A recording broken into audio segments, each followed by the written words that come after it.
Shalom, shalom, shalom. Shalom, shalom. All right, all right.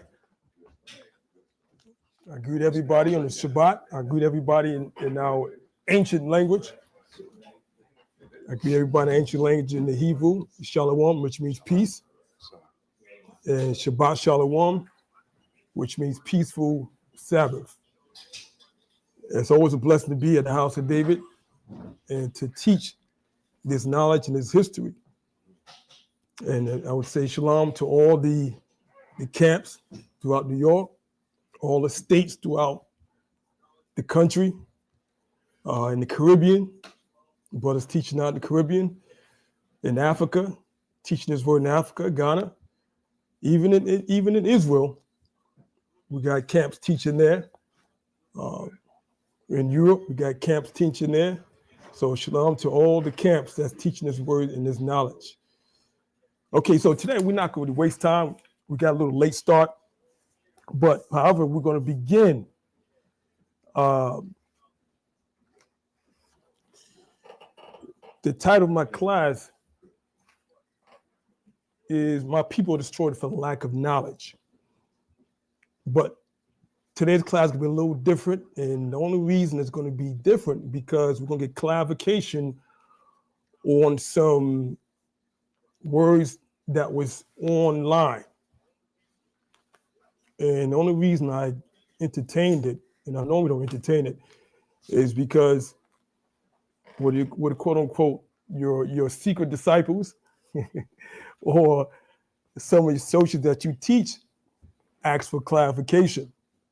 Now, when it was first brought to my attention, I kind of brushed it off, didn't really pay attention to the subject or the topic. But now it arose again, actually this week, and they began to express that they want clarification on it.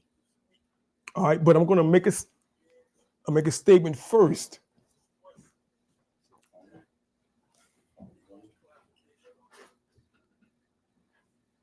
Okay.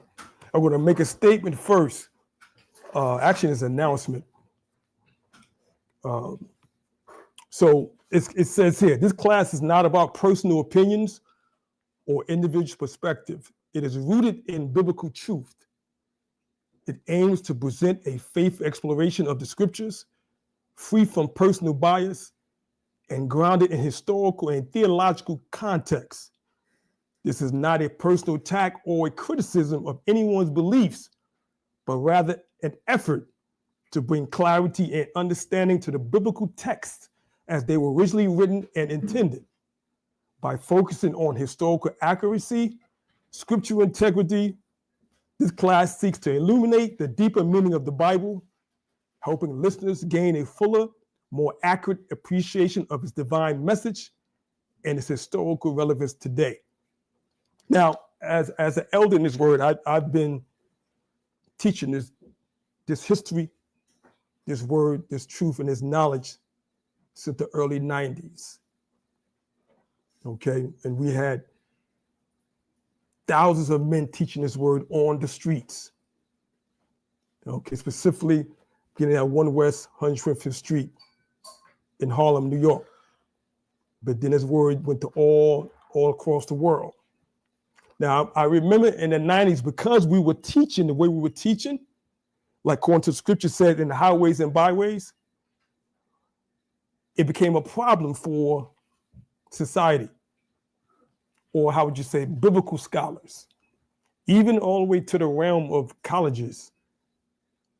And because of that, there was a movement, actually a movement against what we were teaching and how we would teach it and what we was reading from. There was a movement called biblical minimalism. Biblical minimalism, where they wanted to minimize the Bible. So I'm going to show you a slide which basically explains what this movement was against what we were teaching from the 90s. All right, so we can pull that slide up. And Ben, if you can read this for me, that'll be appropriate. If you can read this slide for me. Okay, it says biblical minimalism. Biblical minimalism, also known as the Copenhagen School, because two of its most prominent figures taught at Copenhagen University. All right, now this was going back to the college level, scholars in college that made a movement to what we were doing and teaching, and how we were teaching on the streets. All right, continue. Is a movement or trend in biblical scholarship that began in the 1990s with two main claims. Now, like I said, this began in the 1990s. Now, this truth was known before I even came to the 90s. All right, this truth was being taught throughout the ages, but more specifically in the 90s. And they made this movement, and the claim was, there was two claims. All right, the first claim says what?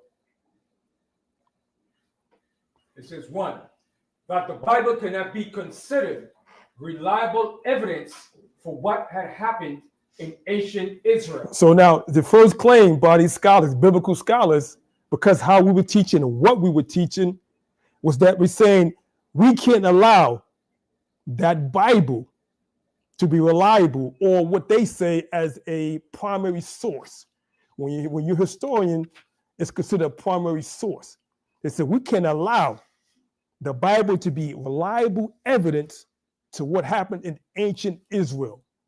Okay, they wanted to stop us from relying on the Bible for that knowledge and that history. Okay, now this is a movement. Okay, second claim. And that Israel itself is a problematic subject for historical study. All right, so Israel, the whole history or context of Israel became problematic because the way we were teaching it in the streets throughout the 90s.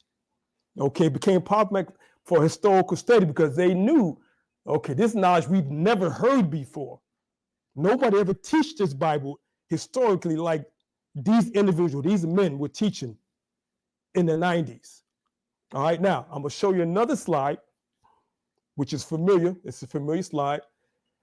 And this became popular in the 1990s. Okay, it became popular. Now, if you see that, that's that famous, the infamous 12-tribe chart. This became a problem for a lot of historians because they never seen that before, and it wasn't actually broken down the way it was taught in the highways and byways in the streets of New York. Now you can see it says Southern Kingdom and Northern Kingdom, and I'll explain that more in the class, what that actually means, because I know there's people that's watching this video may not be familiar historically about the Bible and the knowledge it contains historically. So it says Southern and Northern Kingdom. We'll talk about that in a few. Now, that chart, or what you see as far as the knowledge of the 12-tribe charts, we began to expand more upon it. Okay, go to slide number 3 for me. We expanded more on it to get more specific of who the 12 tribes were. All right, you had Judah, you had Benjamin, you had Levi. Well, we were stating that Judah was what is known as the so-called African Americans, but we began to expand where it was showing that some of these was directly descendants from the west coast of Africa. And Benjamin being from the Caribbean and Levi being what is known as the Haitians. And we began to talk more about Ephraim, the Puerto Ricans, the Cubans, and the Dominicans. This knowledge was never heard before. Okay, we began to explain that knowledge. Now, the reason I'm bringing this up and I'm teaching this is because, quote unquote, just like Yahushua days, Christ days, there was people that was called secret disciples that were not out front teaching, but they followed Christ secretly. Now, the truth, we have that to this day. Some people ask, well, how many Israelites are there? I always say we innumerable. We're everywhere with this knowledge. Okay, so a secret disciple or secret follower say, hey, Give me clarity on this individual, what he stated in the interview. The first time I heard it, I brushed it off and didn't entertain it. But the second time, he had an interview this week, and the same information came about. So again, I have to bring this interview up. This interview, and we don't watch the channel too much. It's called Drink Champs. And they had a guest named Shine Barrow that was being interviewed. And there were some statements or some knowledge given that the people want clarity on. So we're just going to watch some of this interview, and we're going to go get clarity historically, biblically, and geographically, clarity and truth regarding it. All right, so if my video department, if you can bring up a video. You know, so many people go to jail and they come back, you know, they come back blood, or they come back Crip, or they come back Muslim, or they come back Christian. Yeah. No one comes back Jewish. You know, the Israelites, the proper name for Jews are Israelites. And Israelites, for people who don't know, I'm not talking about those guys on 42nd Street. That's what I was about to say.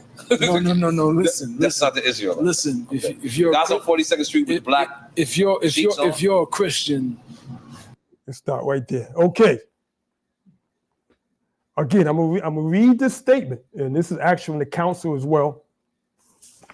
This class is not about a personal opinions or individual perspectives. It is rooted in biblical truth.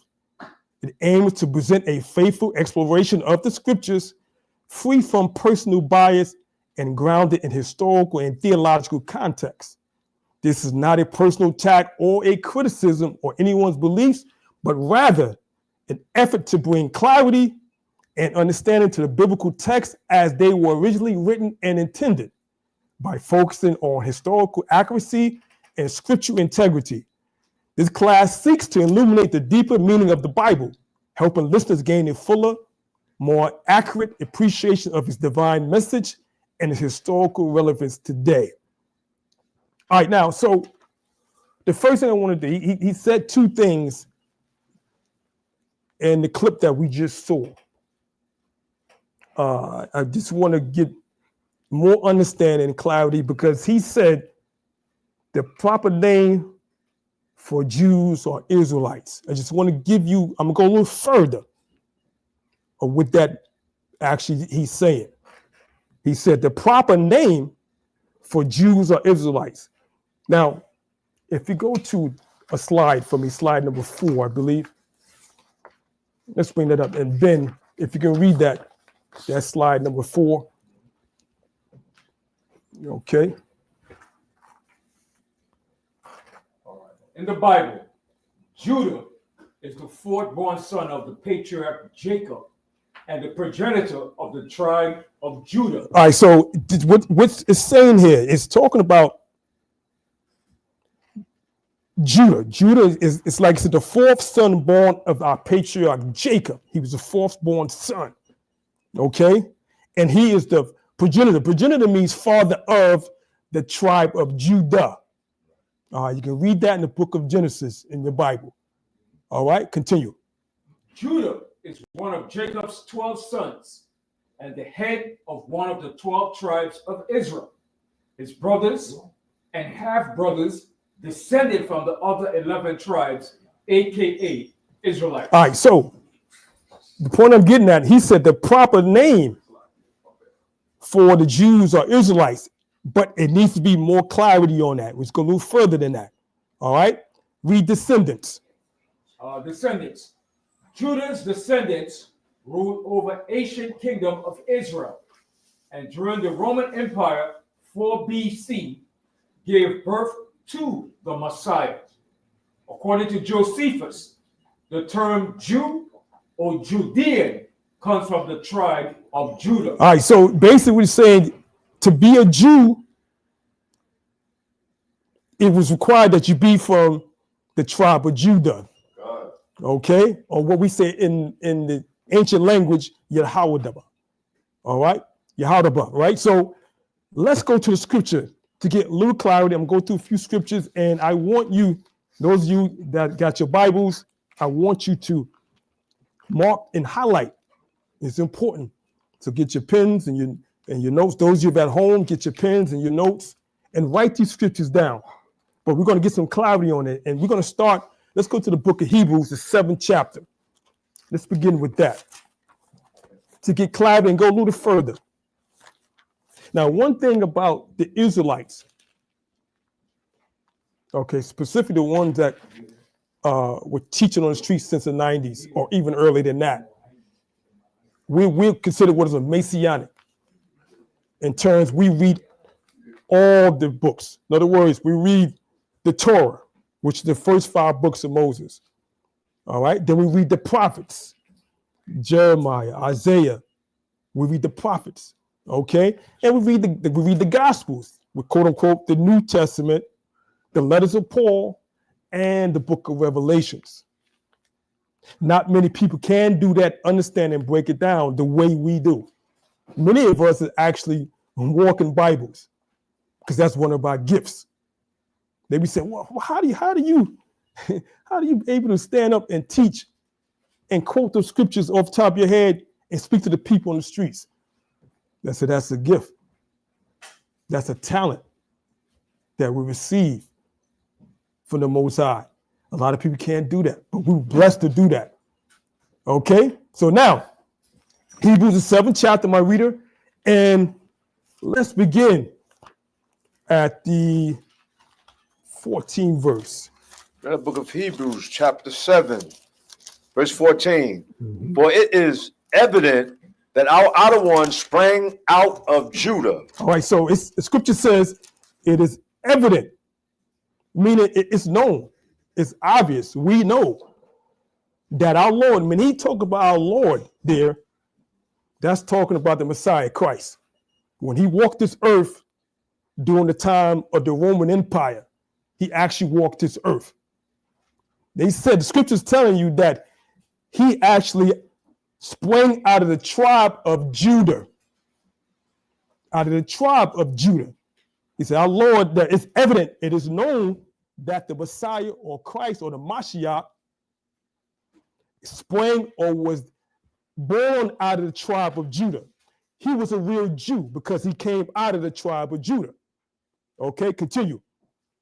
Of which the tribe Moses spake nothing concerning priesthood. All right, so again, going back to Moses, he said Moses never spoke that a priest would come out of the tribe of Judah, because Judah was the head tribe, or what is known as the leadership tribe or the kingship tribe.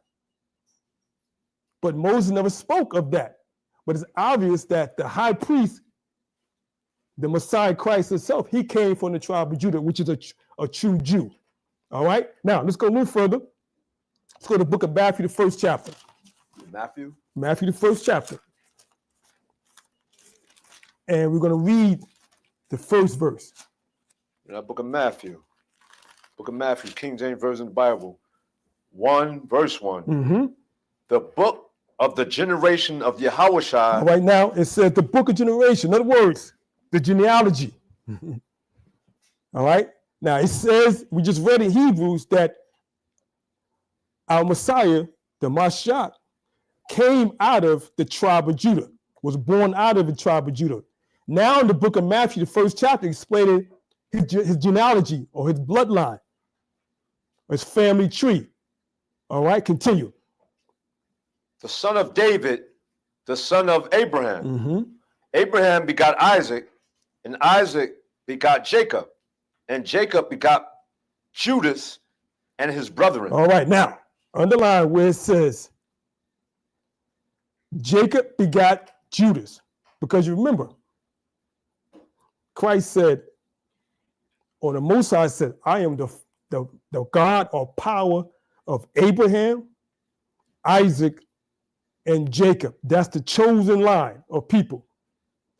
All right, so he says Jacob begot Judas, which is our forefather Judah, and his brethren. Underline and his brethren. Those brethren are the forefathers of, quote unquote, the rest of the tribes, the 11 tribes. So with Judah, the Jew tribe, the Jews came out of Judah and his brethren. All right, continue. And Judas begot Phares, Mm-hmm. and Zerah of Thamar, Mm-hmm. and Phares begot Ishram, Mm-hmm. and Ishram begot Aram. All right, so again, this is showing this is all genealogy, genetics, or the bloodline or the seed from Christ through Judah, his forefather, the Jews. All right, now let's jump to verse 5 and 6. Verse 5. Mm-hmm. And Solomon begot Booz All right. and All Rechab. right, so you might have heard of Boaz. Some of you might have heard about Boaz. Those you scholars. They were all Jews, came from the tribe of Judah. They were direct lineage to Christ. All right, continue. And Booz begot Obed of Ruth, Mm-hmm. and Obed begot Jesse, And Jesse, that's a real Jew. Go ahead.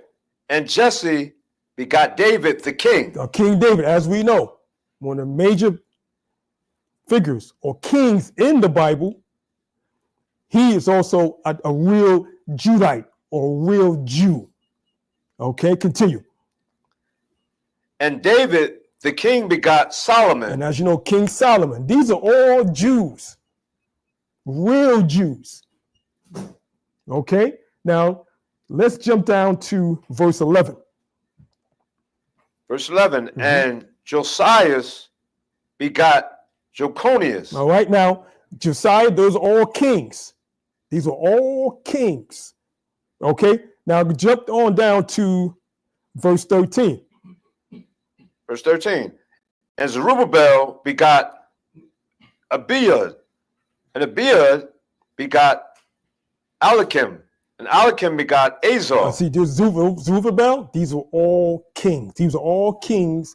And the scriptures tell you that they all came, still Judites, and were brought away into Babylon captivity. Okay, now,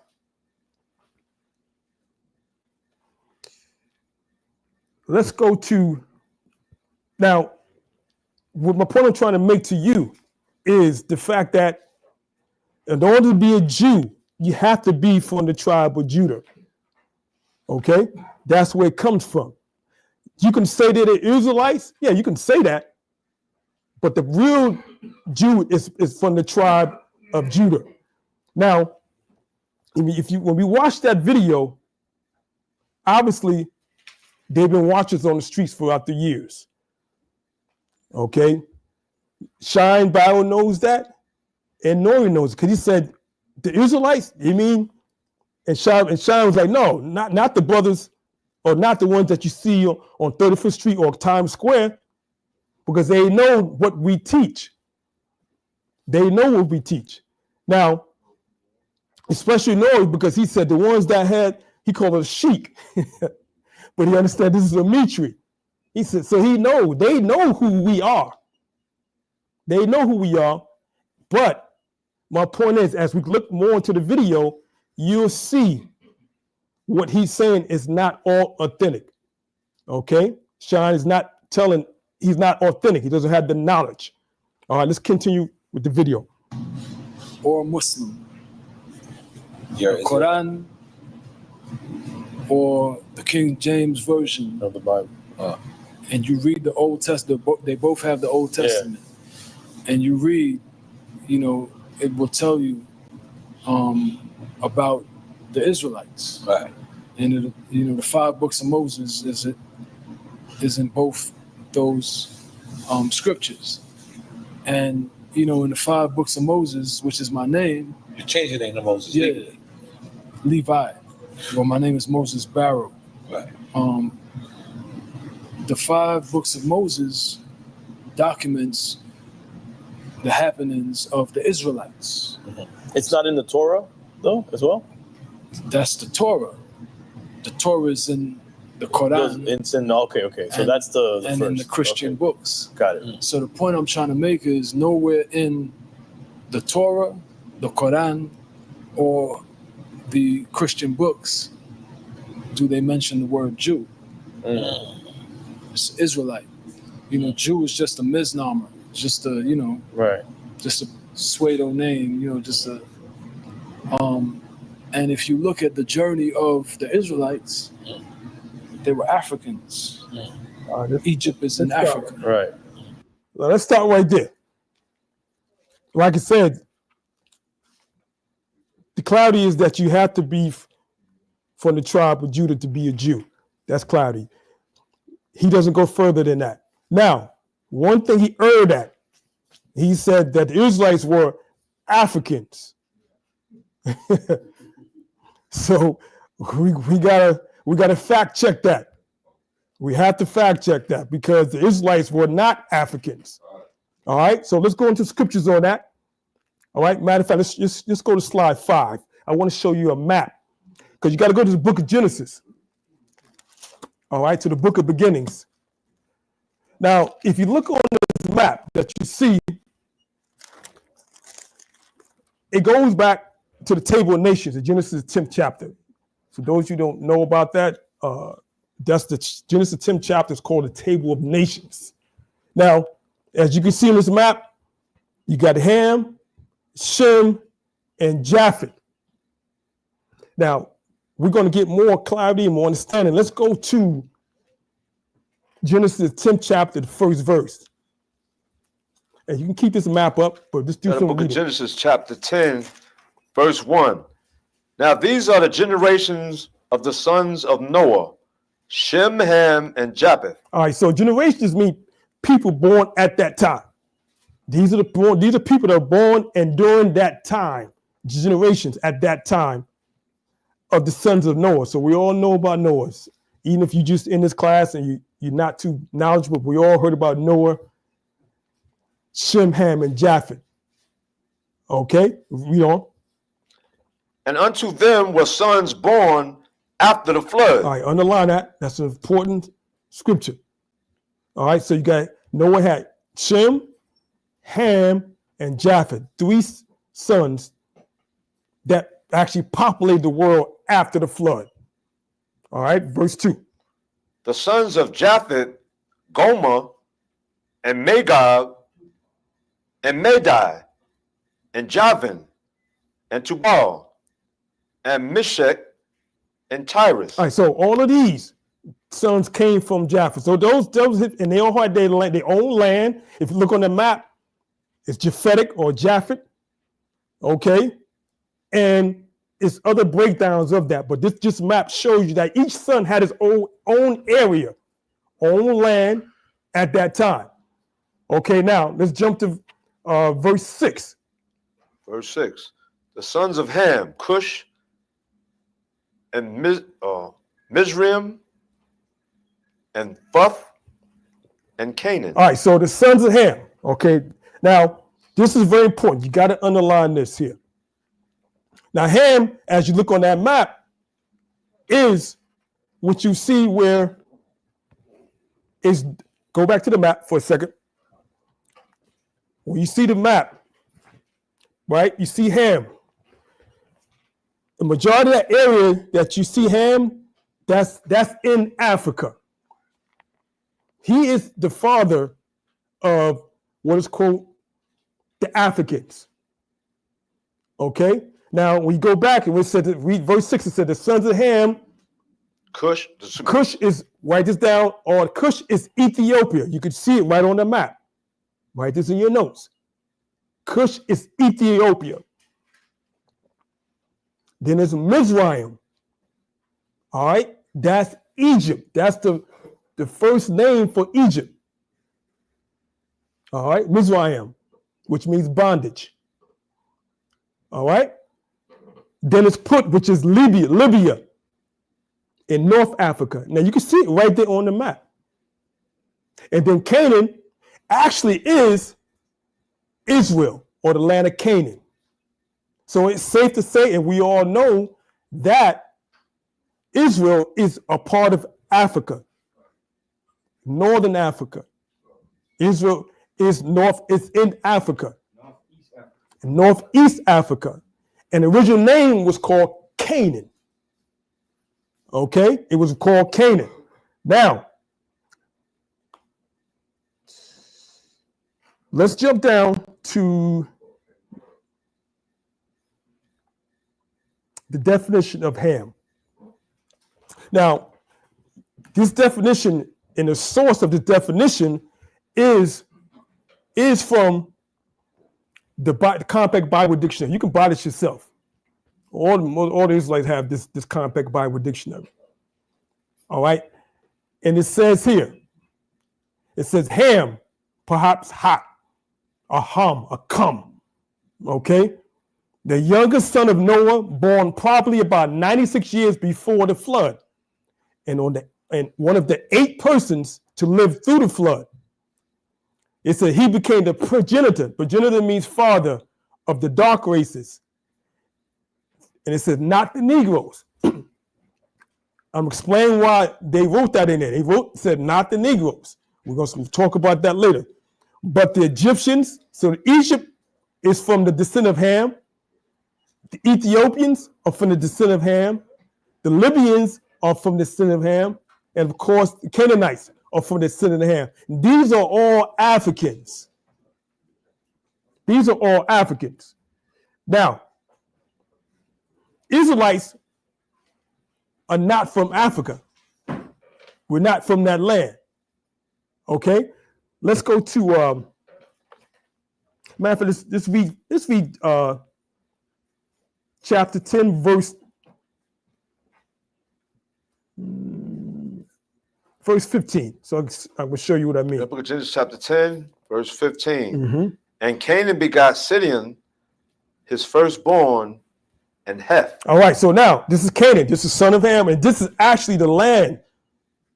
The land of Israel was called Canaan. All right, continue. And the Jebusite, and the Amorite, and the Girgashite, Mm-hmm. and the Hivite, and the Archite, and the Sinite, Mm-hmm. and the Avidite, and the Zimmerite, and the Hamathite, and afterward were the families of the Canaanites spread abroad. All right, so they was all spread abroad, and this is all in Israel, okay, which is in Northeast Africa. All right, now look at verse 19. This is important. And the border of the Canaanites was from Sidon, Sidon, mm-hmm. as thou comest from Gerar Gaza, unto Gaza. and to Gaza. As you know, you had heard Gaza Strip. This is all in Israel. We're going to talk about that later on in class to show you who that land is actually today. All right. Now it says Gaza. That goes where? As thou goes unto Sodom and Gomorrah. All right. So you know the story of Sodom and Gomorrah. Sodom and Gomorrah, they were Africans. All right. They was heavily into homosexuality. These were Africans. Okay. The Most High destroyed them. All right. The Most High destroyed them. These were actual Africans that came from the lineage of Ham. Okay. All right. Now, let's stop there. Matter of fact, keep reading. Keep reading. It says, Admah and Zobium, even unto Lasha. Read verse 20. These are the sons of Ham, after their families, after their tongues, in their countries, and in their nations. All right. So if you can see, the Most High gave everybody their own land. All 3 sons had their own land. Ham was the Africans. Okay. Now let's read about verse 21. Unto Shem also. All right, underline Shem. All right, Shem. Now, this is where the word Semitic comes from. The descendants of Shem, Semitic. Okay? These are descendants. All right, continue. Verse 21. Unto Shem also, the father of all the children of Eber. Underline Eber. Or you go into the history and go into the translation, that means Ibar, or what is known as beyond. All right, Ibar, which means beyond, or Eber, or the Hebrews. That's where the word Hebrews come from. The Hebrews came from the line of Shem They didn't come from the line of Ham. Okay? All the Hebrews came from the line of Shem. All right, continue. The brother of Japheth, the elder, even to him was children born. Mm-hmm. The children of Shem, Elam, and Ashur, and Araphax, and Lud, and Aram. All right, so all these are children of Shem. When you go to breakdown, Asher is Assyria, all right, and then you read Aram is Syria. These are all Semitic people, or Semitic individuals. Now, Abraham comes from this line here. He comes from Shem. Abraham doesn't come from the line of Ham. Abraham is not an African. He's not Hamitic. Abraham is Shemitic. All right, can you see that? All right, now, let's go to 1 Chronicles 1:17. Gotta go to the Chronicles. You gotta go into the history. Like I said, Shine said that the Israelites are Africans. They're not Africans. They're not Hamitics. All right, let's go to 1 Chronicles. Let's read the first chapter. Let's begin the 17th verse. The book of Chronicles, chapter 1, verse 17. Now, the book of Chronicles is going to break down the history. This is all the chronicles and genealogy of our people, the Israelites. Okay, verse 17. The sons of Shem, Elam. Elam. Those are the East Indians. Elam is the East Indians. They are Semitic people. Okay, they're Semitic people, the East Indians. Okay, continue. And Ashur. Ashur, that means Assyria.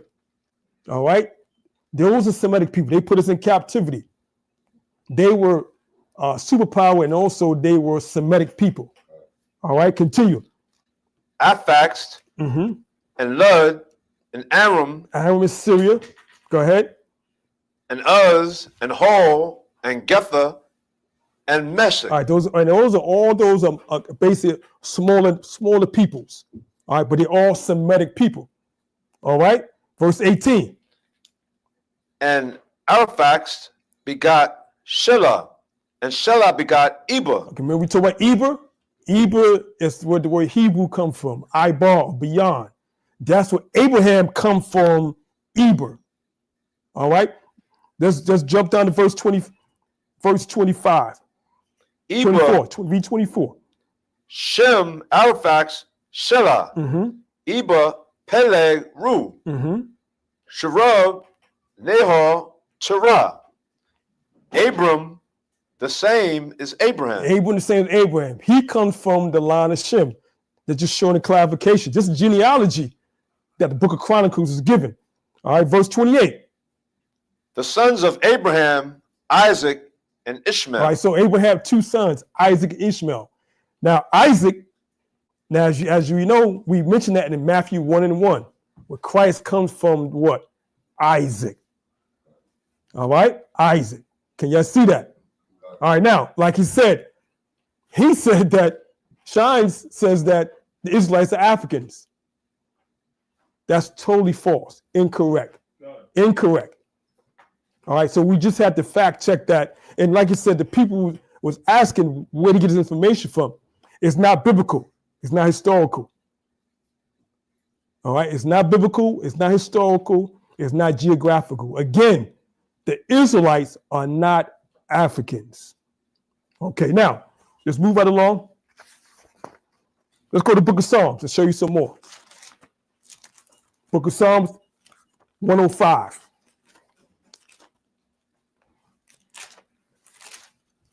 This is further show proof that he's incorrect.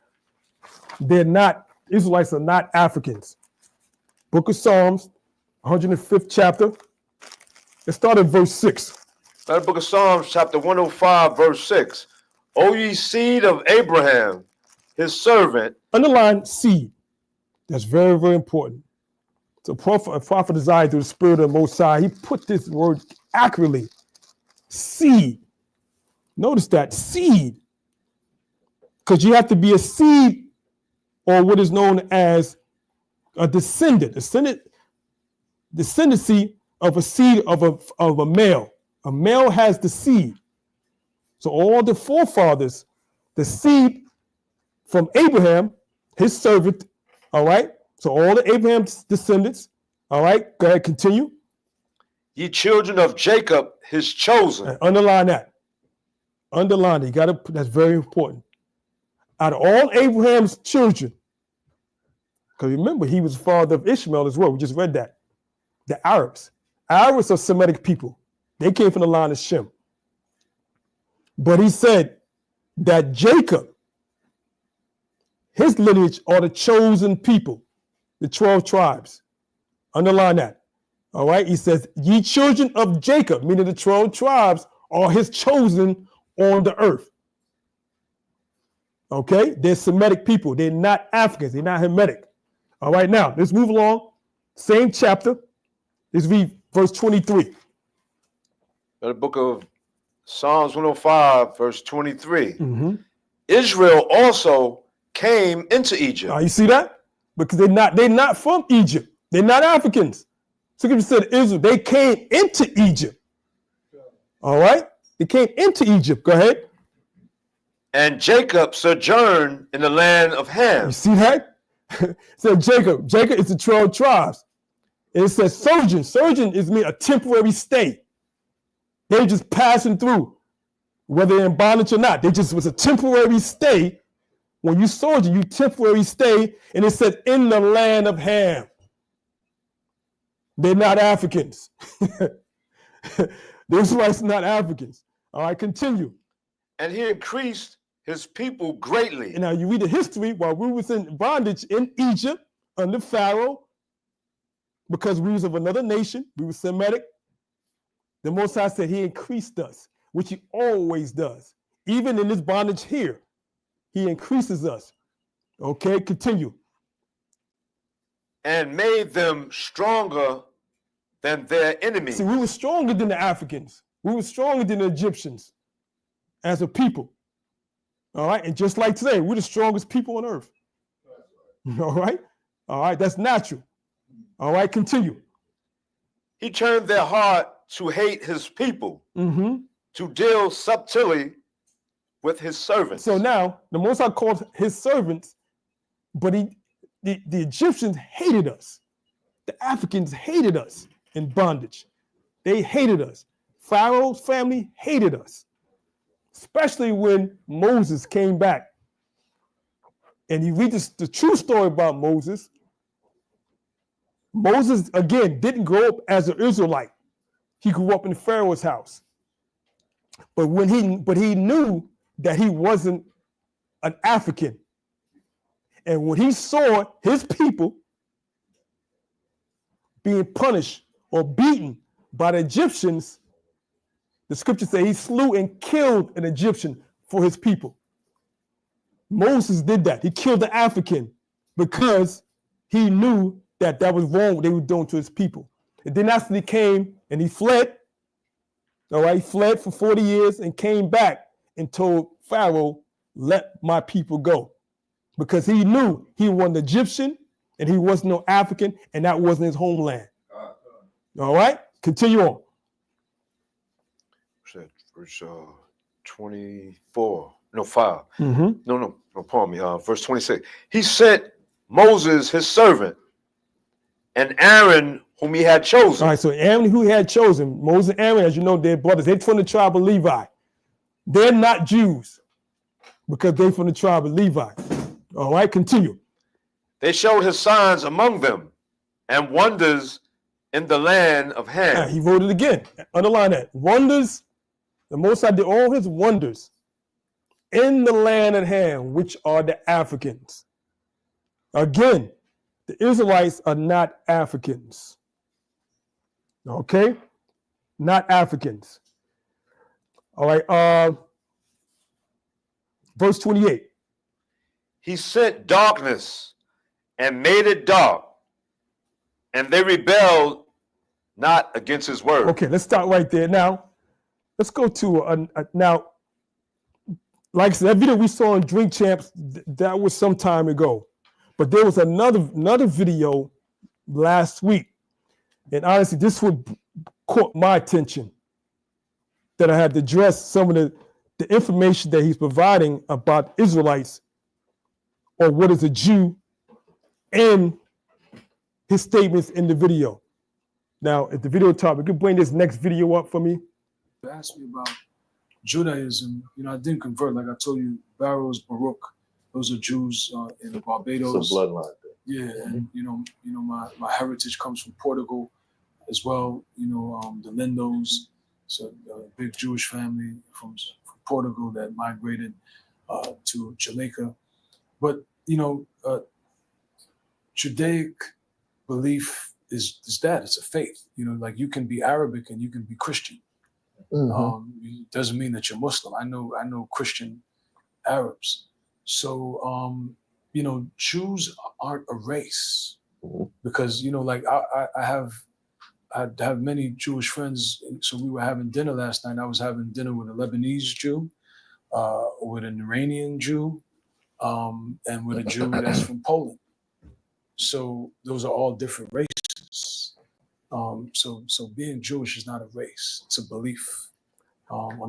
Now, we have to correct them on that as well. You got to correct him on that as well. Like I said, he said this in the Drink Champs video as well, but then again, he said it again. He said Jew is not what I call a race, all right? He said it's a belief or faith. That's totally incorrect. Totally incorrect. All right, now, we could say that, okay, he's getting a little confused a little bit. Even the brother, I'm not sure what his name is, he even said it's a bloodline. So he's been taught something. He's been taught, he already know, yeah, it's a bloodline. He threw it at him. But Sean didn't pick up on that, or he just overlooked that. He said, no, it's not a race, it's a belief. All right, so I'm not sure who the brother was, but he definitely was taught something. Okay, now let's continue on with that video a little bit more. Now he also said that there was Jews of Lebanon, Jews of all the other places. Now, are they from the tribe of Judah? Those people in Lebanon, are they from the tribe of Judah? So how are they Jews? They quote unquote, those are what you call converts. Those converts. They just practicing the religion, but they're not actually who those people are. They're not the chosen seed, like the seed. They're not the chosen seed. All right, continue on showing the video a little more. It has been attached to maybe one race of Jews. And so we see that as what it means to be Jewish. But if you go to Yemen, if you go to Ethiopia, you know, you'll see Jews that look like me. The Philosophians. Remember, no, they're Jews. Yeah, it's not any special, you know, that's they try to separate us by using those names, but they're Jews. They're full-fledged Jews from David. All right, now a couple things there. Now he's getting a little confused because he's saying these people are Jews, that they're full-fledged Jews. Those are converts. And I'll give you an example. Let's go to the book of Esther really quick. Because many people became Jews, but they weren't Jews. Let's go to the book of Esther. Just came to my mind. Let me see. That's give me the 8th chapter. Yeah, book of Esther, 8th chapter. And let's read nice and clear, verse 17. Book of Esther. Said 8 what? 8:17. 8:17. Oh. Now, you get a chance, read the book of Esther. Very good book. Very good book. All right. That's where one of our sisters, she came and took on her people against the other nations. All right, against the other nations. So you get a chance to read the book of Esther. That's when you get the holiday Purim. All that comes from the book of Esther. So Esther, the 8th chapter, the 17th verse. That book of Esther, chapter 8, verse 17. Come on. And in every province and in every city, whithersoever the king's commandment and his decree came, the Jews had joy and gladness. All right, so now you're going back to Esther when we was in the captivity under the Persians, okay? And they allowed us to worship and be amongst ourselves and build our temple back. All right, continue. A feast and a good day, and many of the people of the land became Jews. All right, so many people in the land became converts. Those were not Israelites. They became Jews in the land. All right, continue. For the fear of the Jews fell upon them. All right, so those other nations are what they call Gentiles or heathens. Okay, now, again, that's converts. Let's go to the book of Ezra. What? Ezra? Ezra. Ezra, right? Now write these scriptures down. Let's go to Ezra, the 4th chapter. Ezra, the 4th chapter, beginning at the 1st verse. In that book of Ezra, chapter 4, verse 1. Come on. Now, when the adversaries of Judah and Benjamin, All right, the adversaries mean enemies. When the adversaries or people against Judah and Benjamin, all right, go ahead. heard that the children of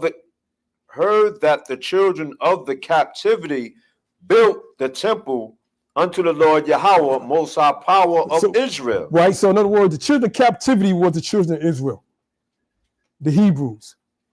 Okay, continue. Then they came to Zerubbabel Mm-hmm. and to the chief of the fathers and said unto them, let us build with you. So the adversaries came to Zerubbabel because he was the head chief, a Judite. All right, he said, let us build with you. Now this is an adversary, this is an enemy. That's why you gotta watch people. When they say they want to help you, they really your adversary. All right. He said, let us build with you. Go ahead. For we seek your power. Mm-hmm. So we seek your God. We want to follow you. We want to do what you want to do. You got to remember, that's my point. Being an Israelite or Jew is not a belief. It's more than that. It's actually a people, a nation, a seed of people. All right. He said, we want to sacrifice unto your power. Okay, go ahead. As ye do. Mm-hmm. And we do sacrifice unto him since the days of Esarhaddon, Mm-hmm. king of Ashur, which brought us up hither. All right, so they said they were following what we do, but they're not amongst us. All right, continue. But Zerubbabel and Jeshua and the rest of the chief of the fathers of Israel. All right, so leaders of Israel, all our forefathers, the chiefs, all right, the ones that make decisions, go ahead.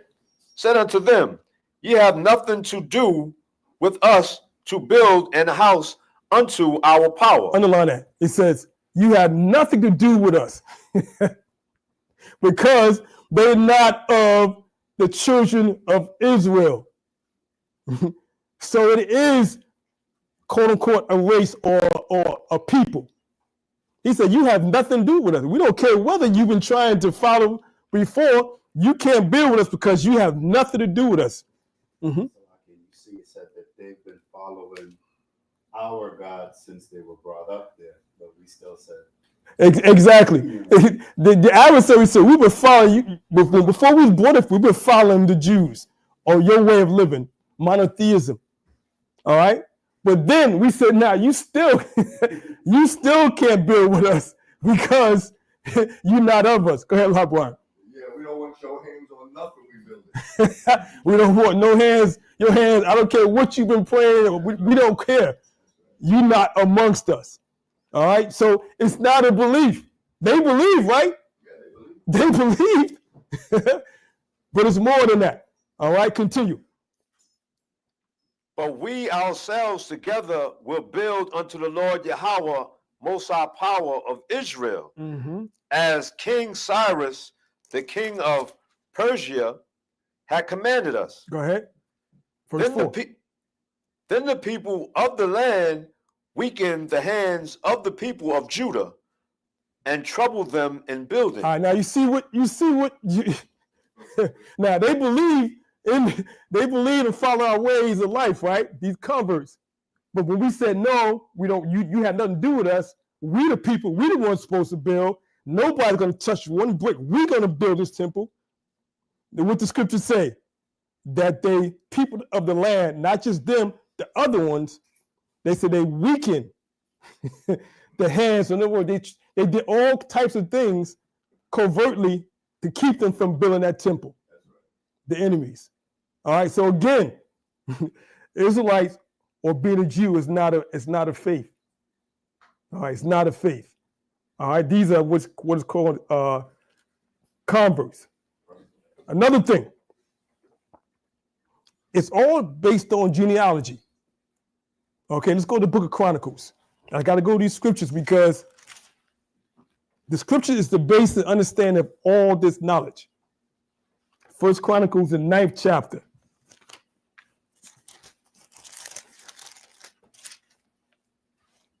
Let's read the first verse. The book of First Chronicles, chapter 9, verse 1. So all Israel were reckoned by genealogies.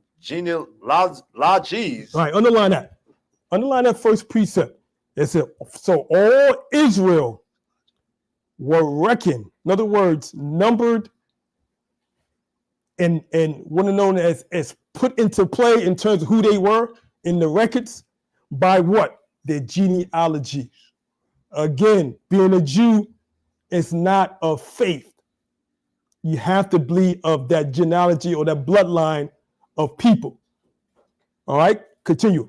And behold, they were written in the book of the kings of Israel and Judah, who were carried away to Babylon for their transgression. All right, so you see that it's not a faith. Let's continue more with the video.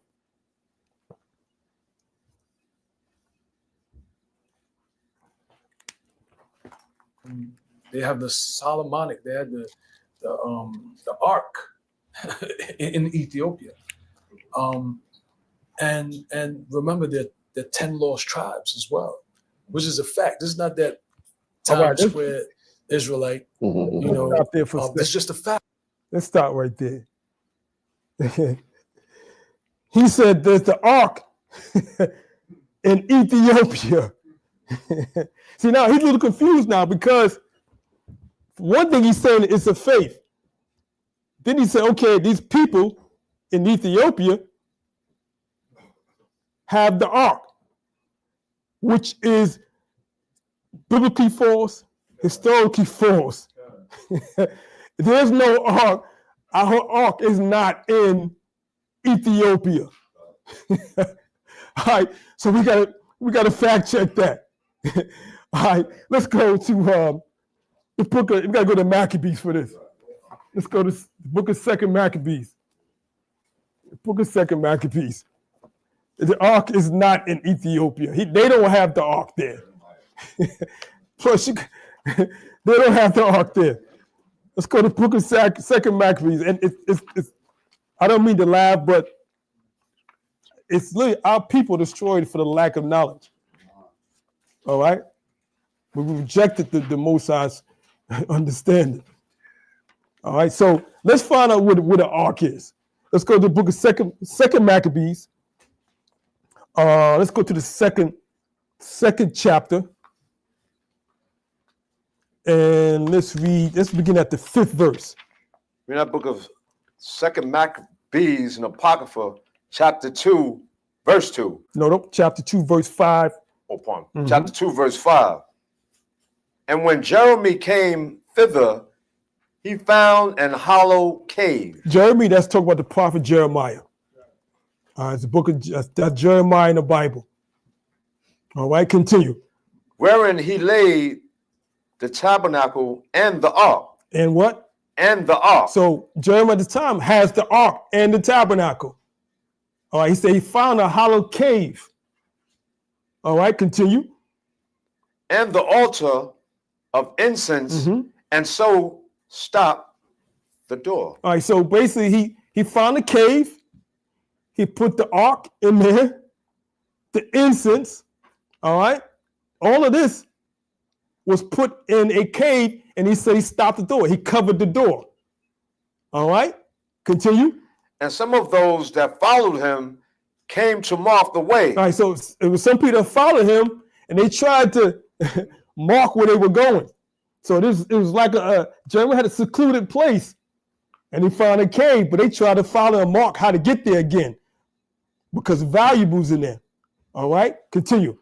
But they could not find it. But they couldn't find it. All right, continue. Which when Jeremy perceived, he blamed them, saying, as for that place, it shall be unknown until the time that the Most High Power gather his people again together. Right, so he said, he told, it's places where it's unknown. Underline that in your scriptures. He said the place is unknown. That cave is unknown where the ark is. So how can the ark be in Ethiopia? See, that's the knowledge that we have to fact check, because that's quote unquote how the words are used. That's misinformation. That's misinformation. And there's no ark in Ethiopia. Not the ark that the Most High had, put it that way.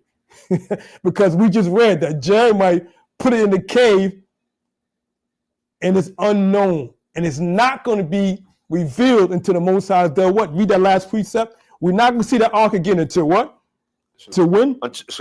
Until the time that the Most High gather his people again together. All right, so gather his people again together.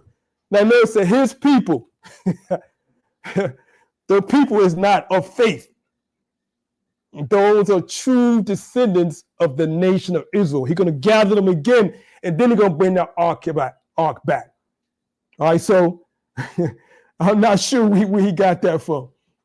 Although I kind of know he read certain books, but that's not true. All right, can y'all see that? All right, now.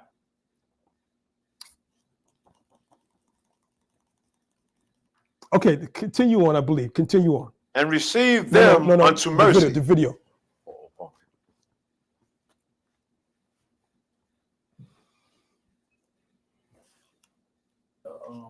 The ark in Ethiopia. And remember that the 10 lost tribes as well, which is a fact. This is not that Times Square Israelite, this is just a fact that there are 10 lost tribes. So that tells you that there are tribes that are all over Africa. There are tribes that are maybe in Asia. There are tribes in India. There are tribes all over. Right? So it's not a race. It just so happens that I 39 in America? What'd you say, Ben? 39 in America? If you're everywhere, 39 in America needed to? Ben said, well, if they're all over, they're everywhere, are they can't be in America? He said, no, this is not that Israelite tribe that you see on 34th Street. All right? Now, let's go to slide 7 for me. I want to share something with you. But I want to ask you, did he read the Apocrypha where it tells you Jeremiah had the Ark of the Covenant? Did he read that? Obviously, no, he's unlearned in terms of that. He's unlearned in terms of that. And it's sad. And I gonna silence these Negroes. and it's kind of sad because you would think, and I'm saying that's why I'm so grateful and I'm happy to have knowledge of self. All right, to have knowledge of self, because you would think that they would possibly have some knowledge of it. Going back to even Nori, you can tell they really don't have that knowledge that I would think they would have. And it's kind of, disheartening and kind of sad to see that. But at the same time, when they come on these different platforms and they put that type of information in that, and the ones that know the truth, the scholars is laughing at them. But we have to come. They just let them talk because they know they don't know what they into. All right. So it's kind of sad in that way. Now, let's look at this slide here. It says, according to the King James Version of the Bible, the 10 tribes, because he mentioned 10 tribes. So he knows a little bit about that. He knows a little about that. The 10 tribes taken away in captivity refers to the tribes of Reuben, Simeon, Dan, Naphtali, Gad, Asher, Issachar, Zebulun, and Manasseh, and Ephraim. All right? So he knows about this other tribes. Okay? Now, like he said, he's seen us on the streets speaking and teaching his history and his knowledge. He's seen us. All right? Then it said, which were taken away into exile by the Assyrians, leaving only the tribes of Judah and Benjamin remaining in their land. This event is often referred to as the lost tribes. Okay, now, let's go, if I don't want to interrupt the video, man, but can you go back to slide 2 again? Slide 2. Now, again, this is our infamous, infamous 12-tribe chart that we teach on. Now, again, it says Southern Kingdom and Northern Kingdom. The Southern Kingdom consists of Judah, Benjamin, and Levi, which we geographically, historically prove that they are just quote unquote so-called African Americans, people that was in the Caribbean, and what is known as the Haitians. They were considered the Southern Kingdom. And the rest of those tribes was considered the Northern Kingdom, which is the 10 lost tribes. So that's what he's referring to. Okay, that's what he's just referring to, the 10 lost tribes. Now, with that knowledge, let's go to Matthew, the 10th chapter. See, like I said, we have advantage because we're Messianic. Now, I don't know if Shine reads the New Testament. I don't know that. But he probably doesn't read anything beyond the Torah because the so-called Jews do not read the New Testament. They don't read anything other than the 5 books of Moses. So they don't know anything about the prophecies. They don't go into Ezekiel. They don't break down Daniel. And if they're not reading the New Testament, they don't know nothing about Revelations, the end times. So I'm not sure if Sean has that knowledge, but I don't think so. Maybe this can help him. And like I said, we got advantage because we read all of the entire book, the volume of the book, like Christ said, the volume of the book. Okay? Because we're Messianic. All right, now let's go to Matthew, 10th chapter. Let's read the 5th verse. Now the book of Matthew, chapter 10, verse 5. All right, now listen to what Christ says here. All right, go ahead. These 12 Yahushua sent forth and commanded them, saying. All right, now it says here, these are the 12 disciples that Christ had chosen. Peter, John, Andrew, all of them. The 12 disciples. He said he sent forth to speak and teach. He gave them an order. I want you to speak and teach. Okay, continue. Go not in the way of the Gentiles. All right, so he said, listen, don't speak and teach to the Gentiles. The word Gentile just means nations. Everybody who is not of the children of Israel, of the 12 tribes. If you're not of the 12 tribes, you're considered a Gentile or a heathen. Again, repeat, a Gentile is anyone that is not of the 12 tribes of Israel or the bloodline of the children of Israel, they consider heathens or Gentiles. Okay, he said, don't speak and teach the Gentiles, the non-Israelites. All right, go ahead.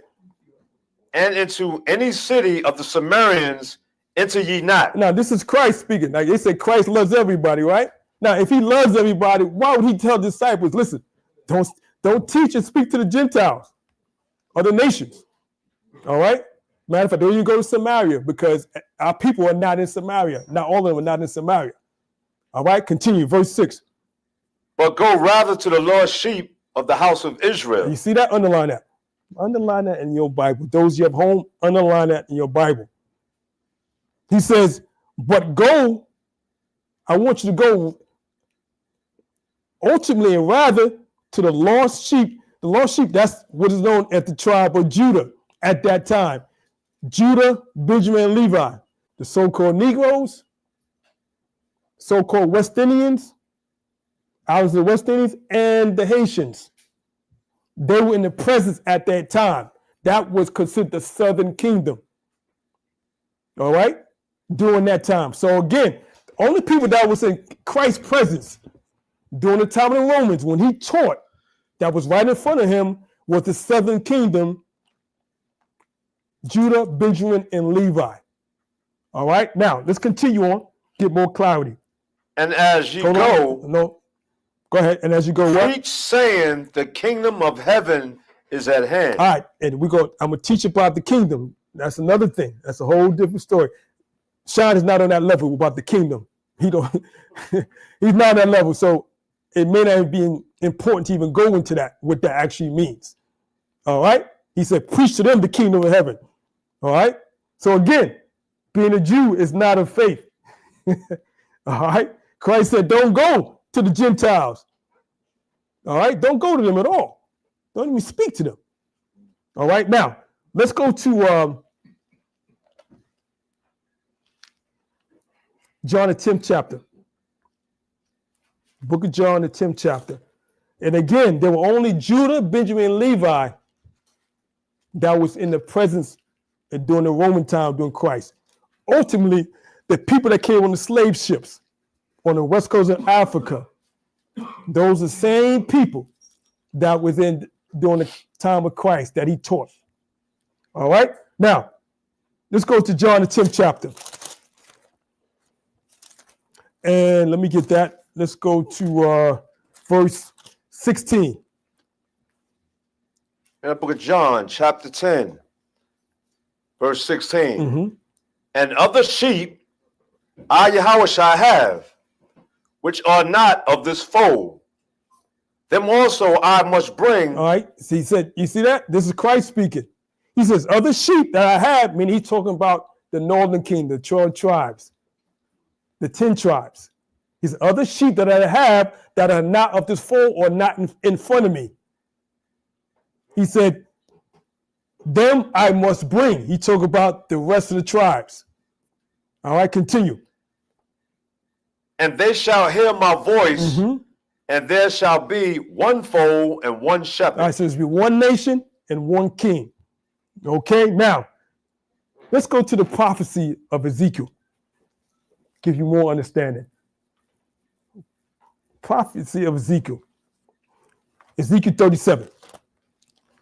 The prophecy of Ezekiel. And believe me, underline these in your Bibles. Ezekiel 37. This is the prophecy. Now listen to the prophecy. Ezekiel 37. Let's start at the 15th verse. That book of Ezekiel, out of King James Version of the Bible. Chapter, it's 37, you said 15? 15.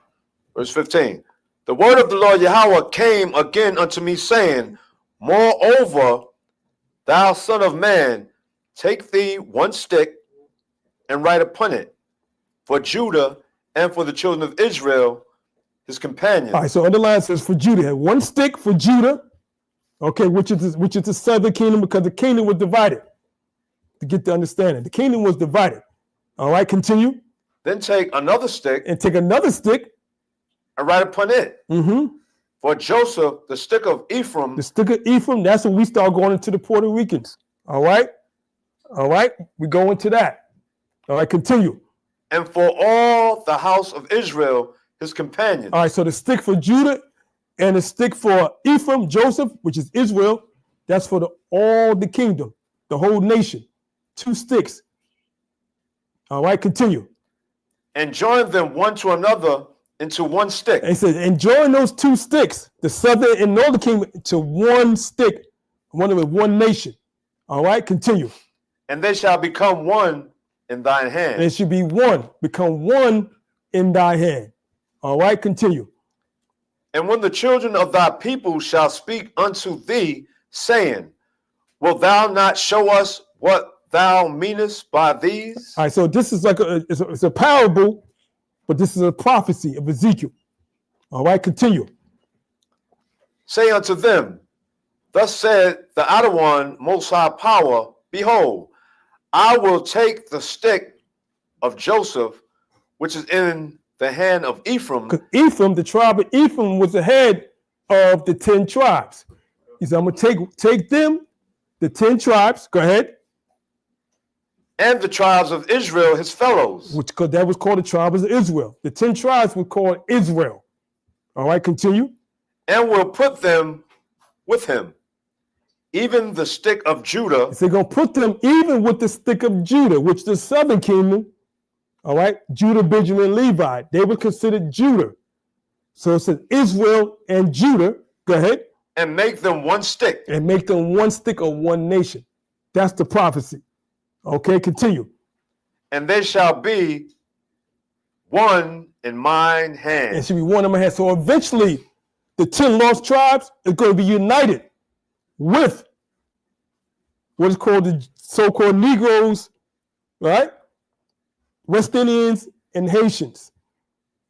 They're going to be gathered together with us again. And we know who they are.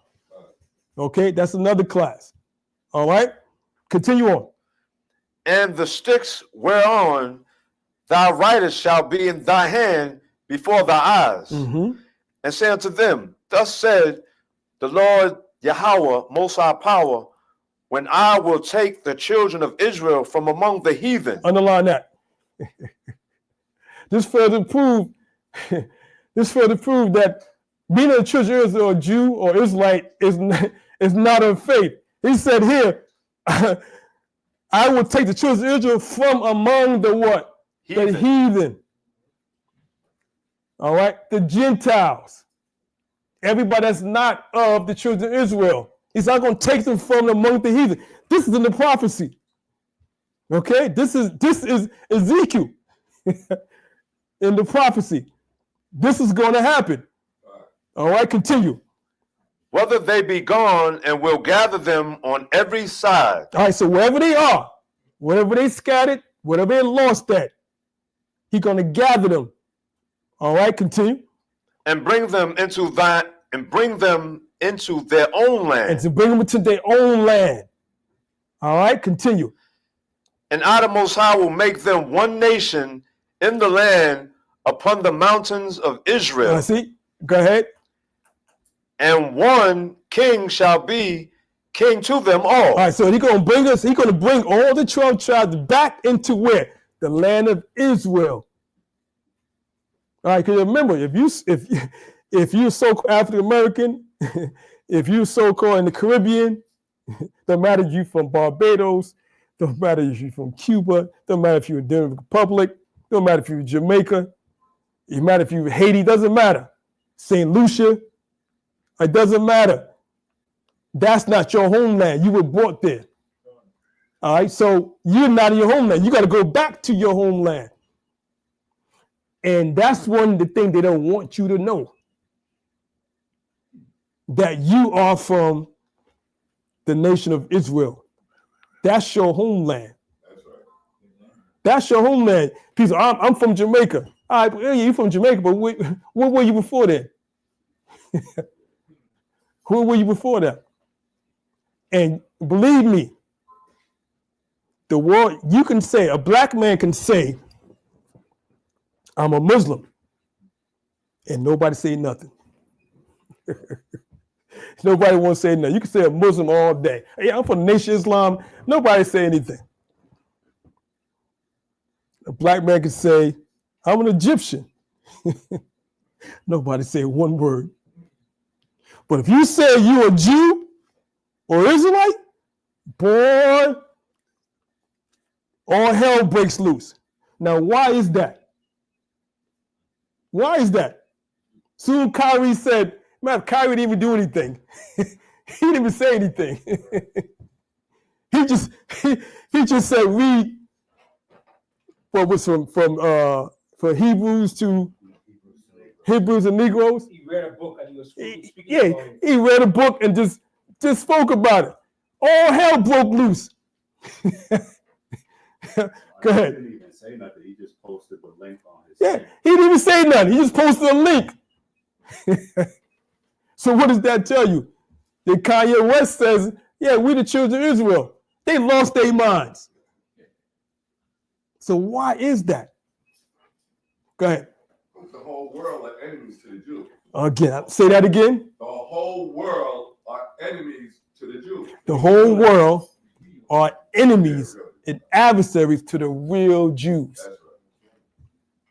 The real Jews. Okay?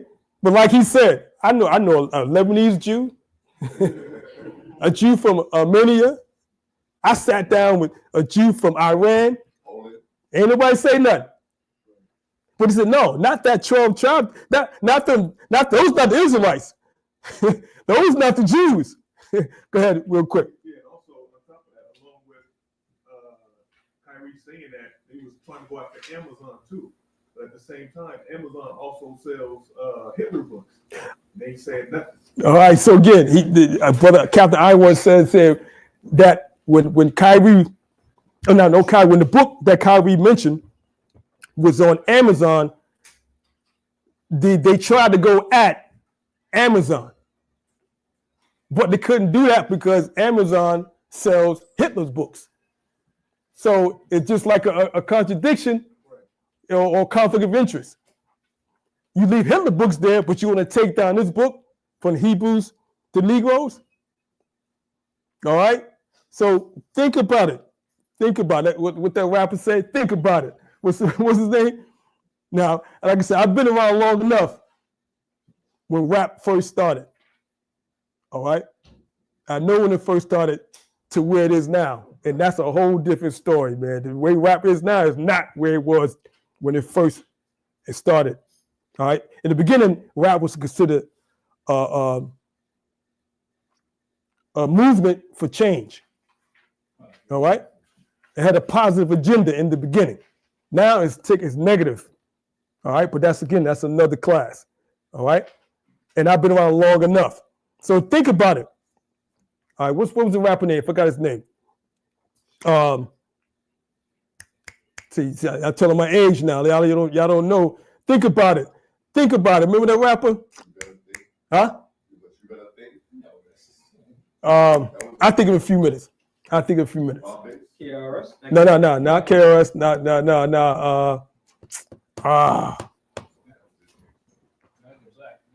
I'll think about it.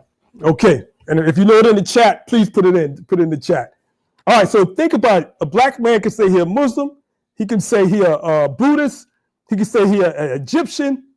He can say all the other things. But if he say he's a Jew, all hell breaks loose. All right, so think about it. It's something into that.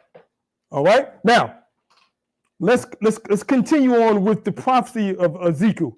What verse we was in? I was in verse 22. I ain't finished it.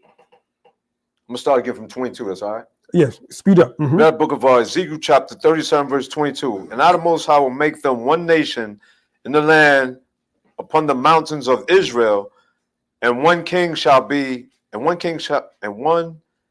king to them all. All right, so we get back in the land. We got one king, will be one nation.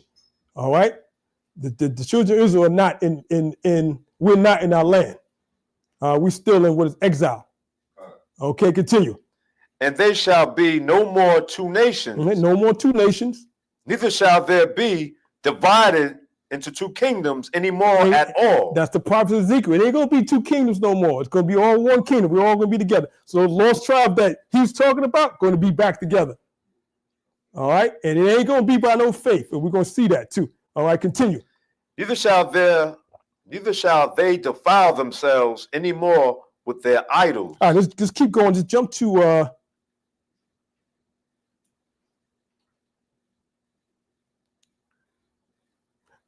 let's just jump to verse 26. We'll just speed up a little Verse bit. 26. Yeah. Moreover, I will make a covenant of peace with them. All right, so the Most High said, because I'm going to bring them back together, all the tribes. I'm going to make a covenant with peace with them. All right, peace, shalom or shalom. Okay, go ahead. It shall be an everlasting covenant with them. An everlasting covenant. So all the tribes, we're going to come back together forever. Continue. And I, the Most High, will place them and multiply them, and will set my sanctuary in the midst of them forevermore. And the Most High says, I'm going to set in my sanctuary in the midst of them forever. Forever. All right, ain't going to be no more lost tribes. Okay, continue. My tabernacle also shall be with them. And the tabernacle and also the ark. The ark's going to be with them. All right, continue. Yea, I, the Most High, will be their power, and they shall be my people. And we're going to be his people. It ain't going to be by no faith. We're going to see that. It's not by faith. That's good. Those are the real, how would you say, children of Israel. By genetics. Bloodline. Okay, continue. And the heathen shall know that I, the Most High, the Lord Yahweh, do sanctify Israel. Underline that. That's powerful, right? Do you hear that prophecy? And it says the heathen. Go ahead. Saladonia said it was special ed. Special ed. All right. All right. So yeah, somebody might be my age. So I'm probably older than Nori, and I'm probably older than Shine. I'm probably older than them. But I've been around long enough. The inception of rap. You see what I'm saying? I've been around long enough. So I know all about this. I'm from New York. I'm from New York. All right. So yeah, it was special ed. So think about it. Think about it. All right. And let's think as we read the scriptures. Let's think about it. All right. Read that verse again. That's a powerful verse. Verse 28. Underline that in your Bible. Underline this in your Bible. Verse 28 again. 37 and 28. You know, the book of Ezekiel 37, verse 28. And the heathen shall know that I, the Most High, the Lord Yahweh, do sanctify Israel. Right, so we underline it. It says, and the heathen. Heathenists are who? Everybody that's not of the children of Israel. The Most High said the heathen going to know. All the rest of the nations is going to know. The whole world other than the children of Israel is going to know who we are. And it's coming to that point. You can't stop this. You can't stop this knowledge. It's all over the world. It's in Europe now. It's in Russia. All right? It's in Africa. This knowledge is all over. Even Sean talked about Belize. We got camps in Belize. And he see them down there teaching. So he knows. He knows. All right? So it says here, and the heathen shall know that I, the Lord, do sanctify, cleanse Israel. All right, continue. When my sanctuary shall be in the midst of them forevermore. Verse 38. Verse 28. First read that. Okay, if a sanctuary be with them forevermore, the tip of the Most High is going to be with them forevermore. Can y'all see that? All right, couple more scriptures. I got to. You remember, I'm Israelite, so I got to go into this Bible. All right, Jeremiah the 31 chapter. Write these scriptures down. Jeremiah the 31st chapter. Jeremiah 31st chapter. Let's read the 35th verse. Now the book of Jeremiah, chapter 31, verse 35. Come on. Thus said the Lord Yahweh, which giveth the sun for a light by day, and the ordinances of the moon and of the stars for a light. All right, so now it's telling you here in the book of Jeremiah that the Most High created what? The sun, the moon, and the stars to give light for the day and light for the night. Keep in mind, the sun is made for the day, that gives us light. The moon and the stars give us light in what? The night. The sun rules the day, the moon rules the night. That's all in the book of Genesis during creation. That's another class. Okay, continue. By night, which divides the sea, when the waves thereof roar. The Lord Yahweh of hosts is his name. The Most High is his name. He created that. And as you know, the moon, that divides the sea to keep the moon, gravity of the moon keeps the water from going into the shore. Whether you know that or not. The Most High created the moon with gravity to keep the water from going from the beach from going onto the shores. That's the gravity of the moon. The Most High is amazing in creativity. Okay?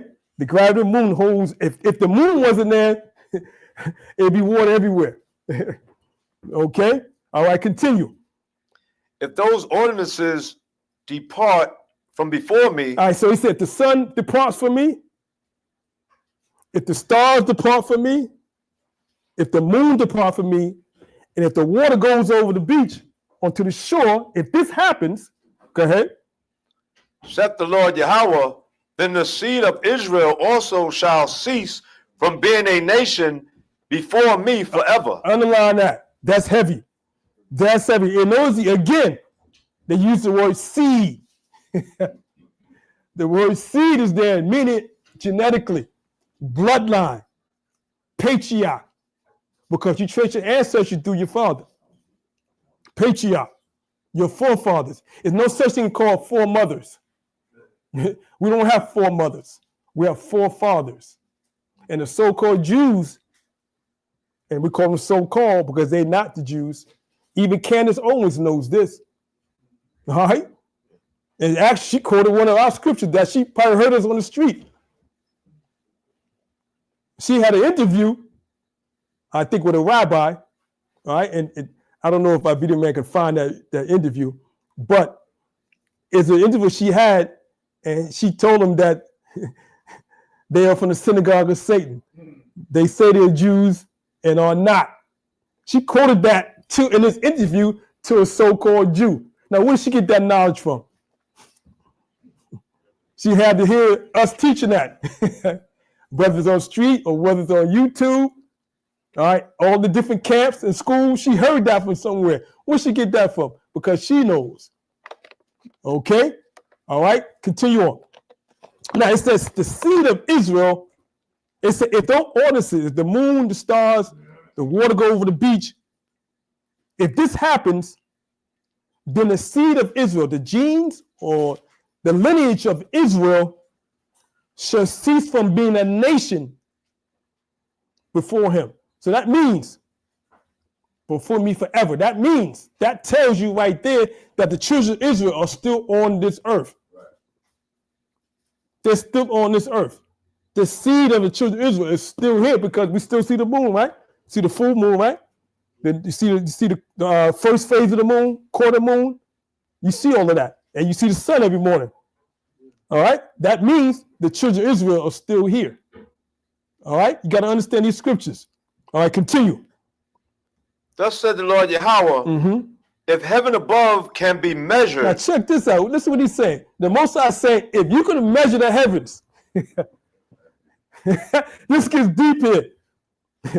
The Most High said, if you can measure the heavens, because the powers that be, our government, don't matter if it's a Russian government, doesn't matter, China government, the U.S. government, all the superpowers cannot measure the heavens. All right, they say there's 9 planets. It's more than 9 planets. There's so many galaxies out there, they don't even know. All right, so the Most High said, if you can measure the heavens, if you can do that, go ahead, continue. And the foundations of the earth. And the foundations of the earth, go ahead. Search out beneath. If you can find out the foundations of the earth, search out beneath. So the Most High, he put it, that's gangster the way he write it. He said, if you can search all the heavens and even go under the water, because even now a submarine can't go but so far. And what will happen if a submarine go? It will explode, implode. The pressure is going to implode. What was that movie? With Denzel Washington, I believe. Where they was in the submarine. Hunt for Red October, I believe. So go back and watch that. And you'll see they can't go but so far. It's actually cities under there. It's cities under there. Okay? You said go to the foundation and then go search under the foundation. Go ahead. Something interesting too is when was Jeremiah written? Like thousands of years ago, before the advent of all this technology, and they still can't do it. So it just shows how real the Most High's word is. Yeah, this prophecy is strong. It's prophecy ever. Like you said, like the prophecy said, like Captain LeBron said, he says here, the Most High, if you could go to the foundation of the earth and go beneath that, that's heavy. That's heavy. China can't do it, Russia can't do it, and America can't do that. And then, like the captain says here also, he says, Yahweh says, this word was written so many years ago, 1,000 years ago. This word is standing, and they still can't do it. Still can't do it. The Most High got a plan. He has a plan, brother. The prophecies are real. So he says, if you can do all of this, continue reading. The Most High will also cast off all the seed of Israel for all that they have done. Underline that. Underline that. He said, if y'all can do that, then I'm going to cast off again. He put the word seed of Israel. That's important. I'm going to cast all the lineage of Israel. So when Sean said that Israel like is being the faith, he's totally incorrect. He doesn't know the scriptures. He don't know history. Okay? He doesn't know the history. He said, if you can do that, then I'm going to get rid of the seed of Israel, the lineage of Israel, and cast them away for what they have done. And that's another subject, what they have done. Okay? Do y'all see that? All right, now, let's go to the book of Luke. I'm an Islam in the scriptures. Go to the book of Luke, the 21st chapter. Again, in the time of Christ, when Christ was doing the Romans, there was only so-called African Americans, so-called West Indians, I use so-called, and so-called Haitians in his presence. Now you have stragglers of the other tribes, Asher, so they were stragglers, but the majority of them was away. All right. Now, that's why in the book of James said, what, to the 12 tribes of Israel scattered abroad. All right. That's the first sentence of let's go to that real quick. James 1:1. And he's talking about it's a faith. It's not a faith. Go to the book of James. Hold on. Look at the first scripture of the book of James. So Now the book of James, chapter 1, verse 1. Go ahead. James, a servant of the Most High Power and of the outer one, Mashiach Yahushua, to the 12 tribes which are scattered abroad. Underline that. Underline that in your Bible. Underline it. It says to the 12 tribes that are what? Scattered abroad. That's not no faith. Those are real genealogical people that are actually scattered abroad throughout this world. All right? It is a quote-unquote race of people. And I don't like using that word, but just for the sake of understanding, and because he used that terminology, it is a race. Okay? All right, go back to Luke 21st chapter, 20th verse. Now listen to this prophecy. This is going to show you another thing. It's not a belief. So verse 28. Book of Luke, chapter 21.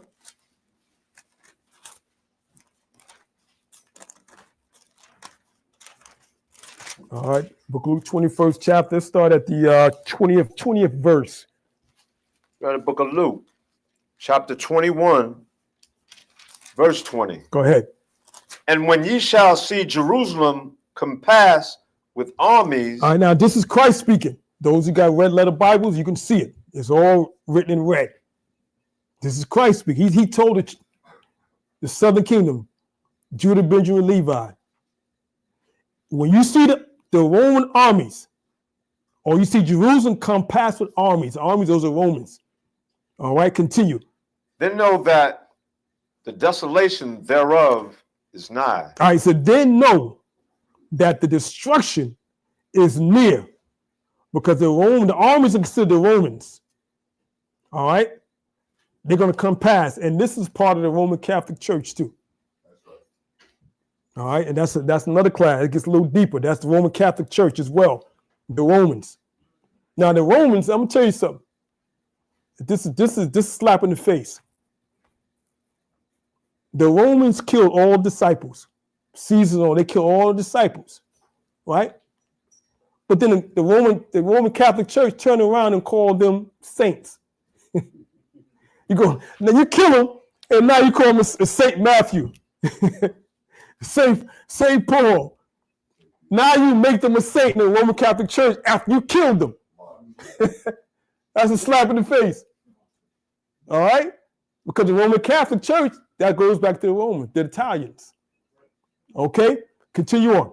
Go ahead, Ben. But the Most High is making them acknowledge the murder that they have committed. So when the time comes, they can't say they didn't do it. So that's by their willing confession, not knowing what they did and calling them saints. So they acknowledge what they did. So when the time comes for judgment, they can't say we didn't do it, because the Most High got them admitting it before the whole world. Right. You understand? He would Ben say he got them, the Roman Catholic Church, admitting that what they did was wrong by killing all disciples and making them saints. They admitting that what they were and what they did was wrong. And not only that, when you read the history of 70 AD, when they pillaged our land and went to our temple, they took all our gold. All right? They took all our gold. And another class, I teach you where that gold went. They still got our gold from when they went in 70 AD. Okay? The menorah they took. All right? You can actually, they got there's a the Ark of Titus. It actually shows you that the Romans going to our temple taking our menorah. So they got a menorah that was in the temple during disciples. And it's written in Latin, Judea capture. Judea have been captured. Right. Matter of fact, it's a video problem. They could pull that up. All right, they can pull it up. In the meantime, you keep reading. Oh, he got it? Okay. All right. Okay. Now, like I said, the Romans, they came and destroyed Jerusalem. And then they robbed us. They actually robbed us. And you can see they actually taken, like I said, they taken they actually taken the menorah.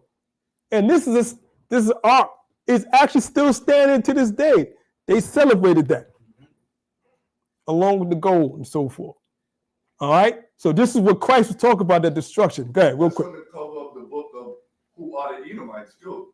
That's right. You got the menorah right there, taking it out of the temple. That's correct. Because they know. Right. We just don't know. Our people destroyed for the lack of knowledge.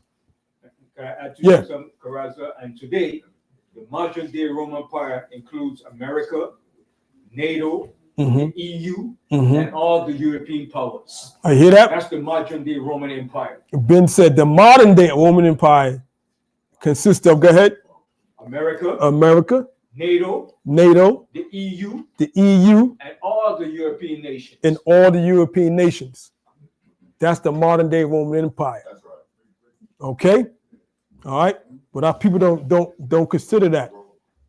They don't consider that. And I'm gonna show you.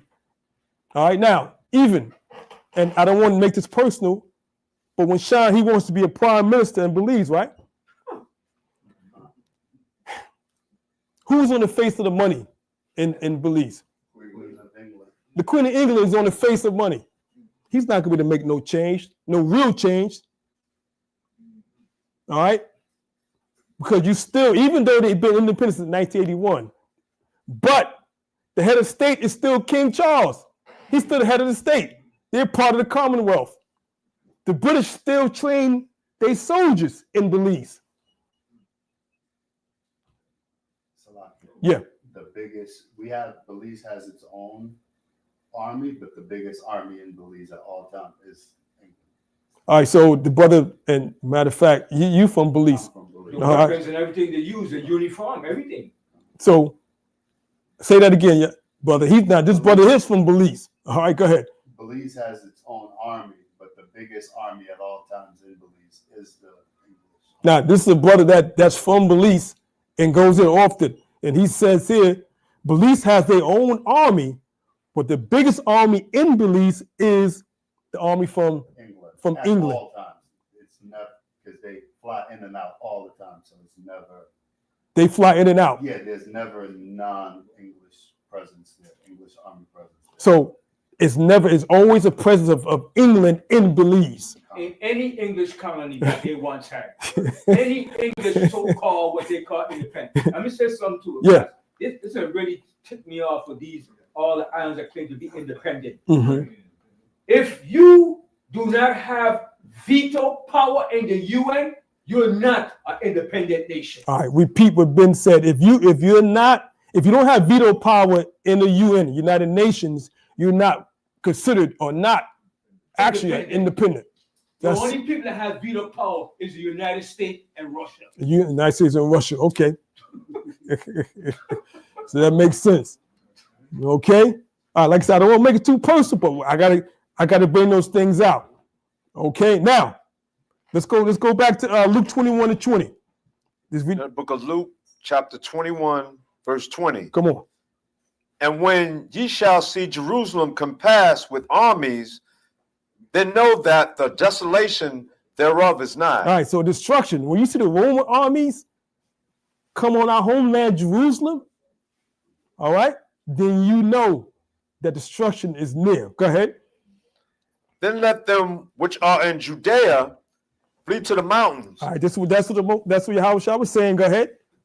And let them which are in the midst of it depart out. Mm-hmm. And let not them that are in the countries enter thereinto. So he said, flee. Don't even go into Jews because destruction is coming. The Roman armies is coming. All right, go ahead. For these be the days of vengeance, that all things which are written may be fulfilled. All right, slow down a little bit there. Let's underline where it says, for these be the days of vengeance, that all things which were written. Question is, written where? All things that were written will be fulfilled. Now, I'm going to show you for the ones that don't know. Let's go to the book of Deuteronomy, 29th chapter.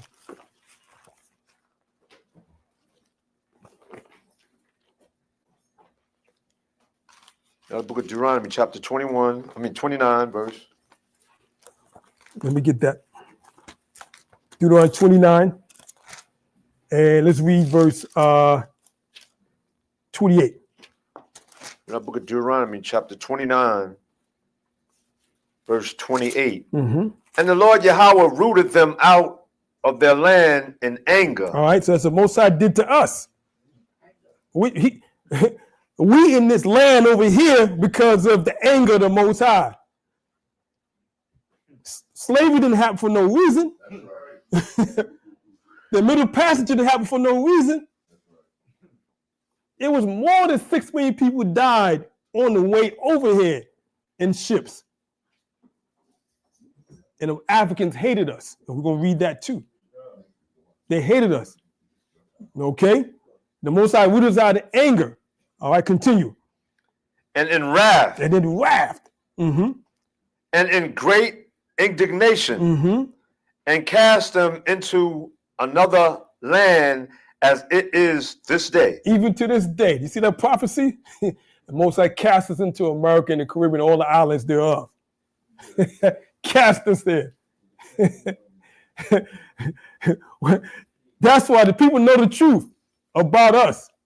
They know that truth, and they know what we teach in the highways and byways of truth. All right, go ahead. The killer is, and to this day. You see that? This Bible is powerful. And unto this day.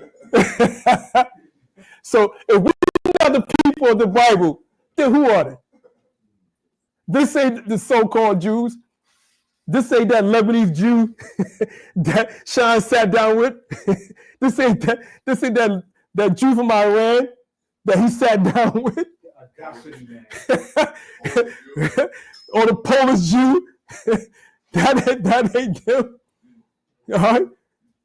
It gotta make sense. Think about it. Think about it. And he considers them to be Jew, but not us.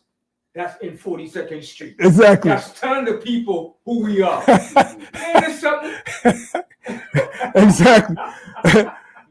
It's kind of sad, and Nori just sitting there. He don't know. It's sad. He had no knowledge whatsoever. Like I said, I'm probably older than him. I'm probably older. I'm from New York. I've been here. All right. He don't know. He's like, he don't know. And he's just spewing misinformation, no knowledge.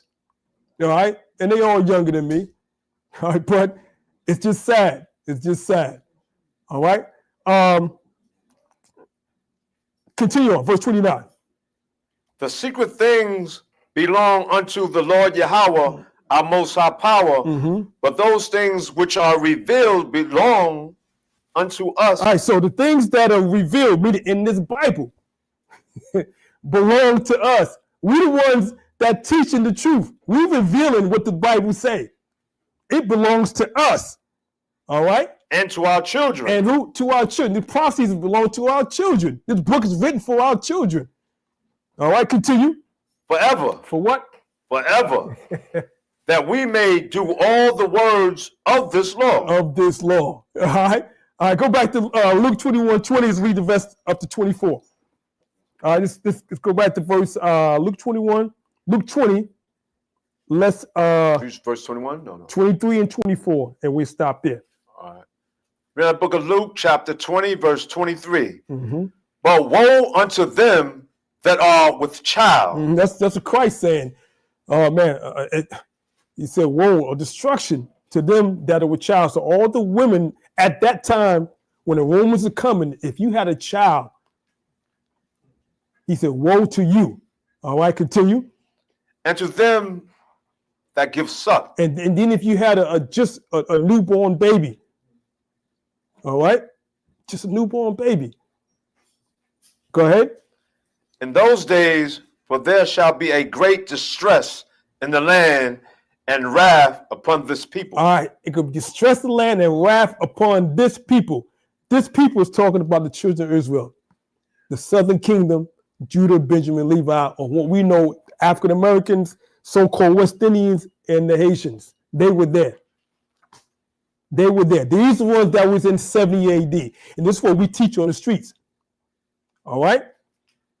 All right, verse 24. Now, this is heavy verse here, verse 24. Go ahead. And they shall fall by the edge of the sword. As a nation, we fell by the sword in 70 AD. 70 AD. Sean knows that. We fell by the sword in 70 AD. All right, continue. And shall be led away captive into all nations.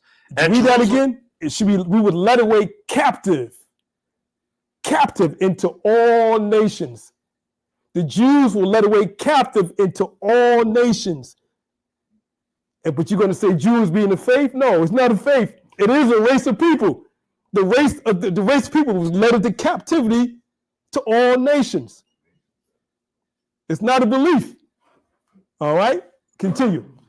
And Jerusalem shall be trodden down of the Gentiles. All right, so our homeland has been trodden down by the Gentiles, other nations. The Most High, he's pissed at that. He's mad at that. All right, he's mad at that too. All right, continue. until the times of the Gentiles be fulfilled. Which is still to this day. That's why the black man in America and the Caribbean and the islands and even the other tribes had never been back to our homeland. Because the time of the Gentiles hasn't been fulfilled. It is the time of the Gentiles right now. That's why you got America ruling. That's why you got Great Britain ruling. Because it's still the time of the Gentiles, but it will end. All great kingdoms fall sooner or later. Like we said, America going to be 250 years old in the year 2026. All right? All nations fall sooner or later. But our people still want to vote for Kamala. See, that's what makes the mentality of Israelite different. When you see those rappers, they believe in America. I don't believe in America because I know too much history. I know this Bible as well. I know prophecy. All great kingdoms fall sooner or later. I don't believe in America. So anytime you vote, especially for the president, and your vote actually even go, it don't even go to the president, go to the electoral college. We taught about that. Every time you vote for a president, you believe in America. That's why they say, make America great again. They mean that. They mean that. All right? They actually mean that. So you actually voting for America to sustain. But according to scripture, it's not going to sustain. And we just got so hooked up in Kamala and she lost. You ain't going to see her no more. She's done. She's done. You never going to see her no more.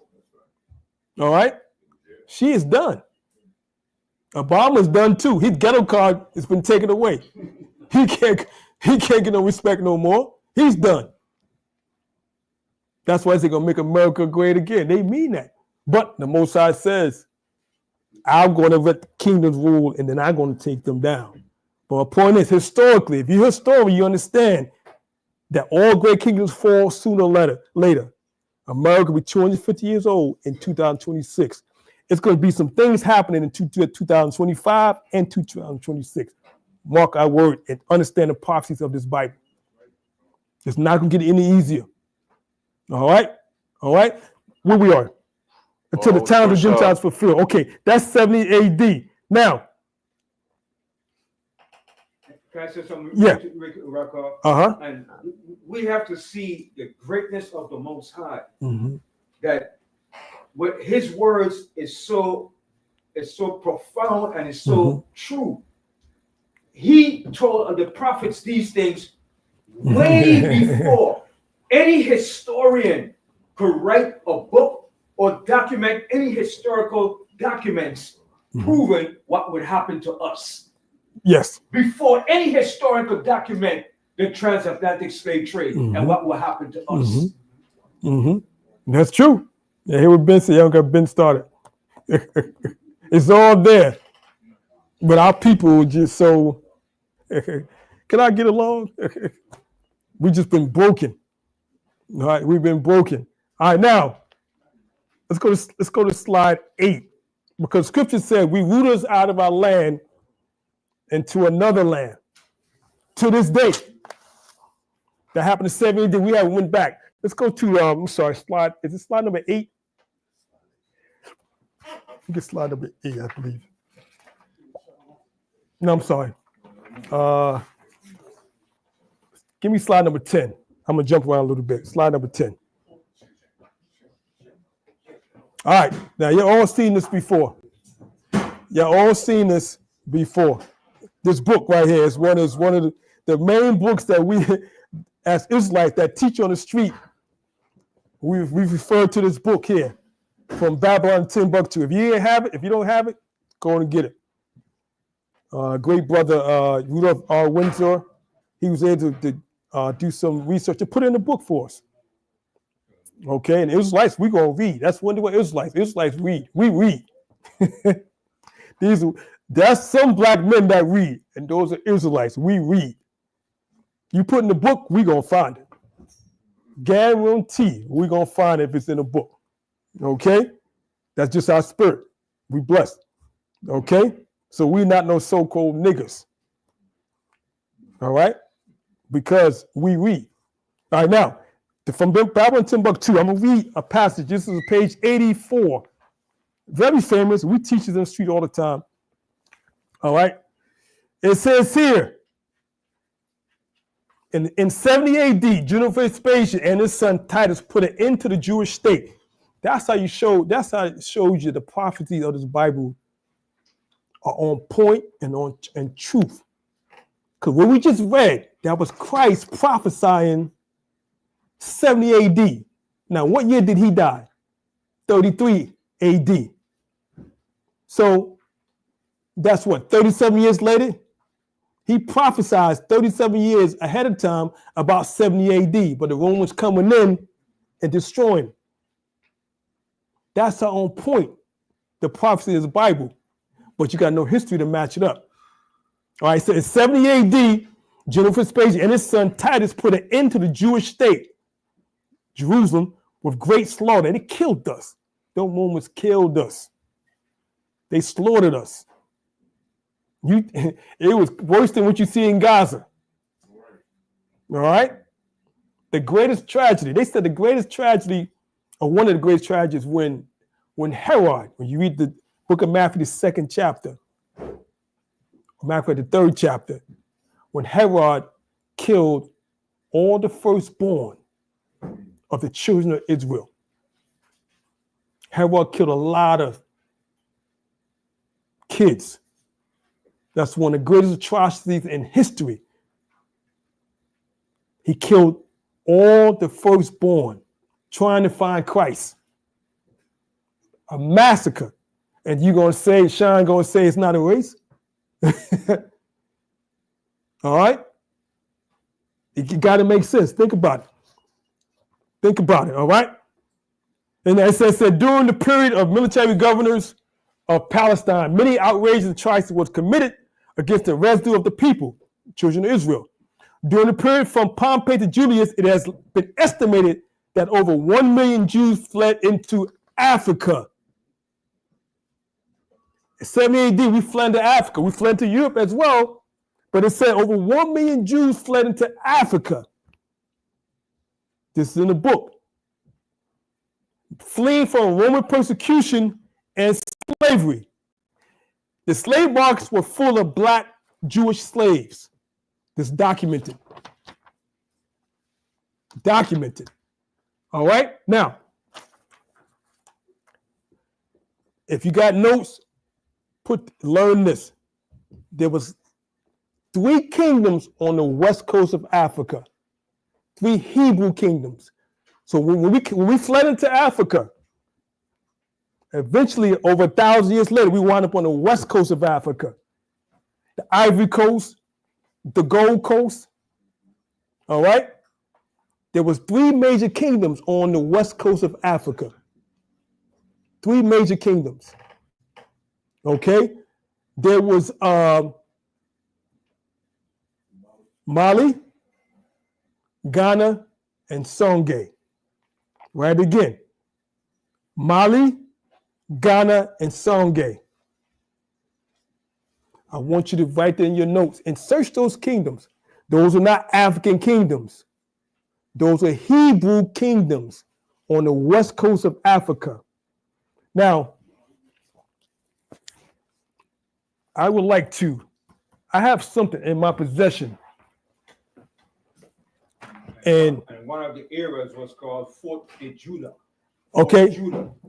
It was called Fort Judah. Fort Judah. Fort de Judah. Fort de Judah. Yeah. Which means what Judah's what? That's out. Think about it, everybody. Go ahead. I'm in possession of a document, a rare document. And is any way you can get an email?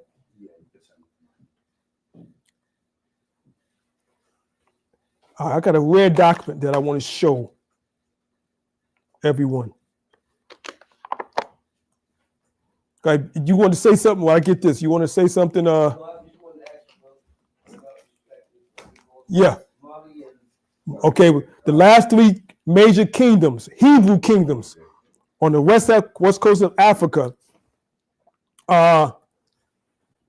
was Mali, Ghana, and Songhai.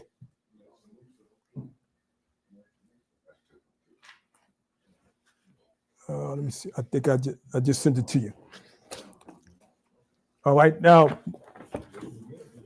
so those people that fled into Africa that we learned from Babylon and Timbuktu, they wound up on the west coast of Africa. Now, I have a critical, and I hold this document, and I show this to biblical scholars. I show this to historians all the time. I'm not going to tell you where I got it from. I had this for years. Ready? Hmm? I got it. You can pull it up. It's called, this is a Quaker, it comes from the Quaker Notes.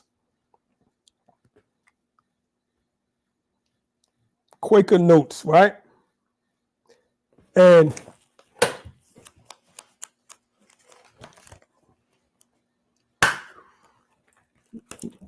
this is from the Quakers. This is a primary source. This is called the Quaker Notes. Now, this is primary evidence of who we are. It's going to show you. It's going to tell you. All right, this is literature. I don't know how. I don't know. Okay. Many people don't have this. With the house, they have this in their libraries. Okay. It's called the Observations. And this is written by the Quakers. Observations on the enslaving, importing, and purchasing of Negroes. With the sworn advice, they were extracted from the epistle or letter of the yearly meeting of the people called Quakers, held in where? London, in the year of 1758. So this is written in 1758 in London by the Quakers. Now, if you go towards the bottom in the red or pink writing, I highlighted at the bottom to the left. It doesn't come out. Oh, it's under the green, but I'm gonna read it. Okay, there you go. At the bottom, it says here, because it's hard, it's kind of hard to read this because they make an SV. When the Quakers write, they make the S a F or V. All right, so I'm gonna read it. It says here that in the time of full peace, nothing is more common than for the Negroes of one nation to steal those of another nation. I'm gonna read that again. This is the Quakers wrote this. It says here that in the time of full peace, because remember, it's 3 kingdoms on the west coast of Africa. All right?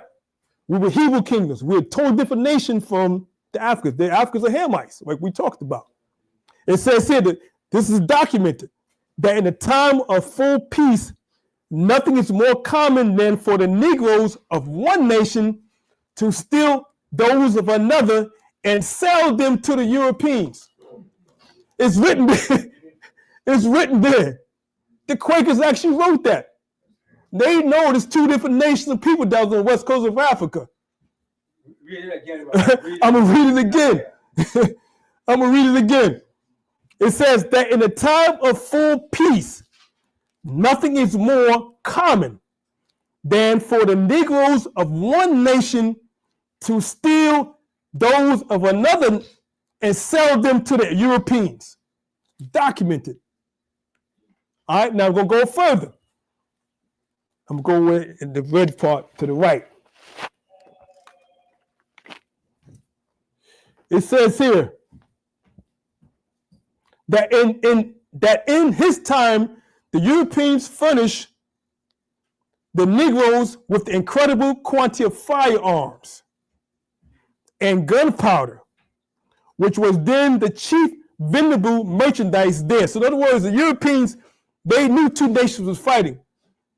So they gave the Africans gunpowder and firearms. And this is in the scriptures, this is in the prophecies too in the Bible.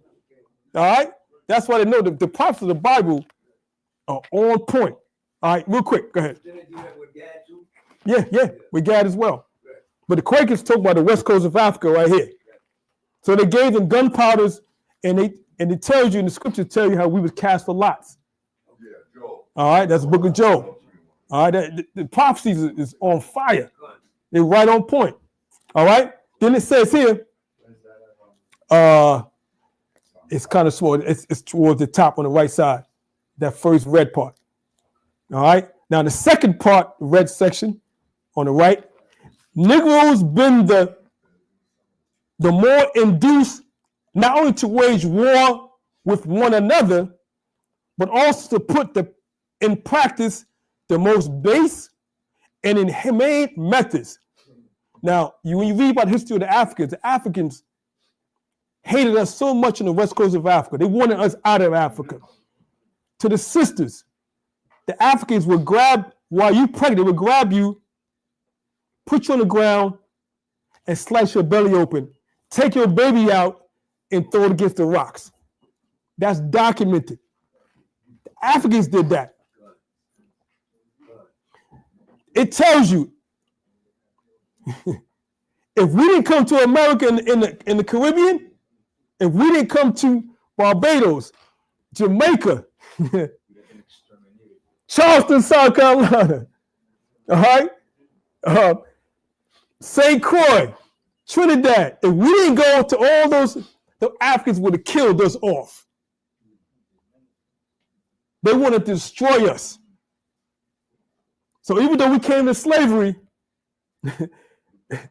it's both two evils, but they would have killed us off. The Africans would have killed us all if the Europeans didn't take us and bring us here. They would have killed us. So it says here that most base and inhumane methods in order to get their unhappy countrymen. This is written. We were the unhappy countrymen, the Hebrews, into their power, that they may sell them to the Europeans, traders. This is documented. Documented. Like I said, the House of David has this. Okay? I'm gonna get one more.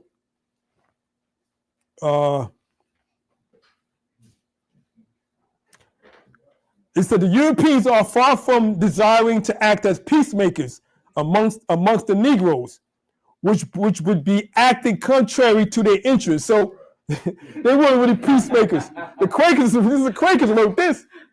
And he said the Quakers don't lie, right? They don't lie, right? The Quakers don't lie, right? So this is written. And it says, it says, since the greater the wars, the more slaves are procured. All right, last one. It says here, those slaves sold by the Negroes are for the most part prisoners of war. This is all documented. As to this day, we're still prisoners of war. Right. Taken either in the fight or pursuit, or the incursions they make into their enemies' territories. Africans are our enemies. Okay? We ain't no Egyptians. The Egyptians on the east coast of Africa. How are we going to be Egyptians? Brothers, they're Egyptians. Kemet. You ain't no Kemet. There was no Egyptians on the slave ships. That's right. All right? But when you get the opportunity, go back and read about the last three kingdoms on the west coast of Africa. The last one was Sangay that ended in 1492. The same year Chris Columbus so-called discovered America. That was the last great kingdom, Hebrew kingdom. You got that? All right, a little bit more. All right, let's go back to Drink Champs. Let's go to Drink Champs for a second. Could you also read that in Timbuktu 2, where he said we took our customs and our written records with us with our friend. I think it's on page. I don't got the whole book. I don't have the book here. All I got is page 84. I think it's in the end part of 84 too, where he said we took We did not blend in with the African community, and we took our written records and heritage with us. That's funny. Hey, if anybody got this, bring back slave. I mean, Tim, but give that to Ben. But I don't have the highlight. What you need? And Babylon. Babylon Timbuktu. I got it. What you need? The part so we took our written records with us, and we did not blend in with the native community of Africa. Matter of fact, put that slide back up. Timbuktu. You know where it's at?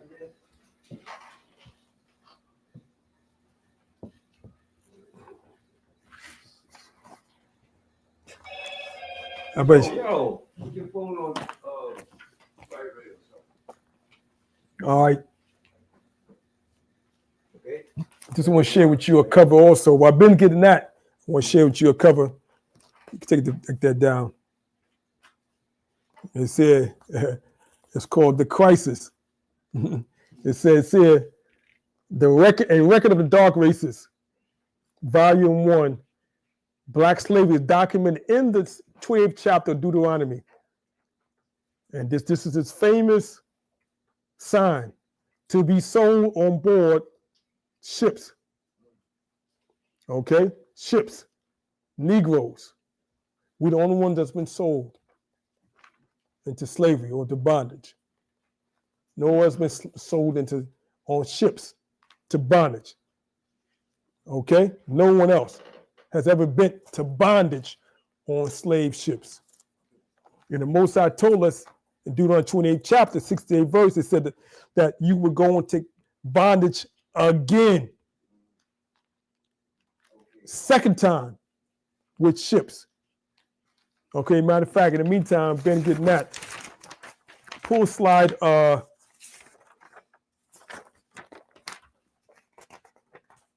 me slide 9. All right, Deuteronomy 28 chapter says the Most High, you can go to that scripture if you want on your own. The Most High said, I will send you back into Egypt again. The first time we was in Egypt was during the time of Moses. That was bondage. It said again, a second time. But this time you're going to go on ships. Nobody's ever experienced that but us. Now, if you look at it, it shows you the same thing happened in Egypt, happened in America. Look at it. Taskmasters in Egypt. You see the hieroglyphics? You see the drawings? They was in the caves. The same image we had in Egypt, we had in America. Taskmasters with the whips. Okay? It's the same thing. You only been in bondage twice. Assyrian was a captivity. That wasn't a bondage. The Greeks was what? A captivity. The Persians was a captivity, right? All right? Babylon was a captivity. The Roman, we was in exile during the Roman time. Exile. And we've been in exile ever since, but we came back to bondage. The prophecy was fulfilled when we came over here in slave ships. All right? My foreparents came to Charleston, South Carolina. That's where ships came at. And that's how the rest of us got here to America and wound up in Texas, and we migrated to LA, Chicago, up north. But they all came through Charleston, South Carolina. My brethren that's in the Caribbean, they went to Jamaica, all right, went to all the islands there on the slave ships. There's records that says that the most rebellious, when they was going to take the slaves and sell to Europeans, they said the most rebellious ones, because they started infiltrating. The most rebellious ones, they took to the Caribbean islands because it was shorter distance. Get them off quick, because the West Indian, y'all brothers fought back. The Haitians, y'all fought back. It said that the ones that was more passive, those are more like the kings. They knew what was happening. They going down. The most passive ones, they took to Charleston, South Carolina. And that's how we know that's the tribe of Judah. Those are the kings. Okay? And other nations, other islands, or the other tribes are not going to do anything until the black man in America stands up. That's in prophecy. because that's Judah. Now, this is knowledge Sean needs to have. He doesn't have that. No, he don't have that. All right? They don't have that knowledge. So it's something to think about. All right?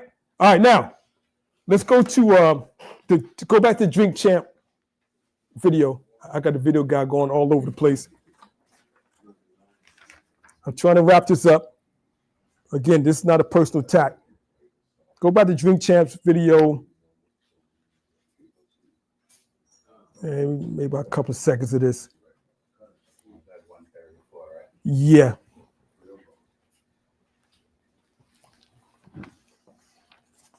Let's see what Sean says here. He gets confused here.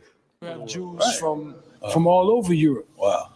But those Jews that are in Europe came from Africa, came from Israel. They were persecuted in Jerusalem and in Israel, and they fled to Europe. Right. So the point I'm making is I don't like to racialize being a Jew. Right. Right. Being a Jew is a-racial. Being a Jew is a belief. Right. And that is, to believe in one God. See, he said it's a belief. Being a Jew is a belief. Scriptures don't say that. So what's happening with him? He's getting confused with religion and nationality. He's getting confused with that. Being a Jew is a nationality. You from that nation of people. So when he says he's sitting down with Jews from other areas, they're converts. They're in the religion. Just like Ezra said, we don't want you building with us. He said, we've been following y'all before we came here. We want to help y'all build. Ezra says, no. Zerubbabel said, no, we don't want you building with us. Because it's a nationality. So he gets confused. So the statement I'm going to make this final statement to Mr. Bauer. He says here, Mr. Bauer mistakenly conflates the concept of religion with that of nationality, failing to distinguish between the spiritual and faith-based practices associated with the religion and the cultural, geographical, and political identity tied to nationality. This confusion often leads to misinterpretations, as religion represents a system of beliefs and worship, often transcending borders and national affiliation, while nationality defines one's connection to a specific nation state or cultural heritage. By merging these distinct ideas, he overlooks the nuanced differences that shape individual and collective identities, potentially leading to oversimplifying or inaccurate conclusions about both topics. So again, he's just confused. He confused religion with nationality. And what we do at Israelites, we teach nationality. All right, because the Bible is about nationality. This book is written for the Jews, of the Jews, and by the Jews. This book is about what? A king, a kingdom, and a royal people. Again, the Bible, this whole entire book is about a king, a kingdom, and a royal people. All right, and that's what we teach nationality, about royal people, the king, and also we teach on the kingdom. Okay, now we're going to end up really quick. I just want to go through a couple of slides. Matter of fact, no. I found it rock off. So when you read it, yeah. All right, let's read this what Ben got. Okay. This is Babylon to can you hear Ben? Babylon to King. Hold that. Get that. Just let him be near you. You can hit me up. Go ahead. This is on page 90. Okay, page 90 in book of Timbuktu, Babylon Timbuktu. You can put that slide up if you want. All right, this is on page 90. I'm gonna start from the top paragraph. Go ahead. It says, by what factors can we explain the emergence of Black Hebrew hegemony and leadership over the indigenous tribes? The answer is simple. The Jews came into the Western Sudan from northern and eastern Africa as a result of a chain of commercial and persecutory migrations. The Jews had settled among the most civilized people throughout the ages. They adopted new methods from other people and left their material, educational, and moral imprint among the people with whom they resided. For many centuries, the Hebrews had to employ great physical and psychological initiative. They could not afford to be complacent or apathetic. They were hated. So apathy could mean cultural stagnation or death.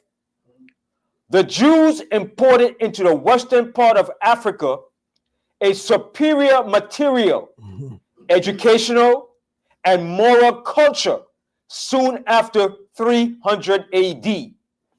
And this cultural advancement was not duplicated or exceeded until the ascendancy of the Mohammedan leader Mansa Kankan Musa of Mali in 1312 AD.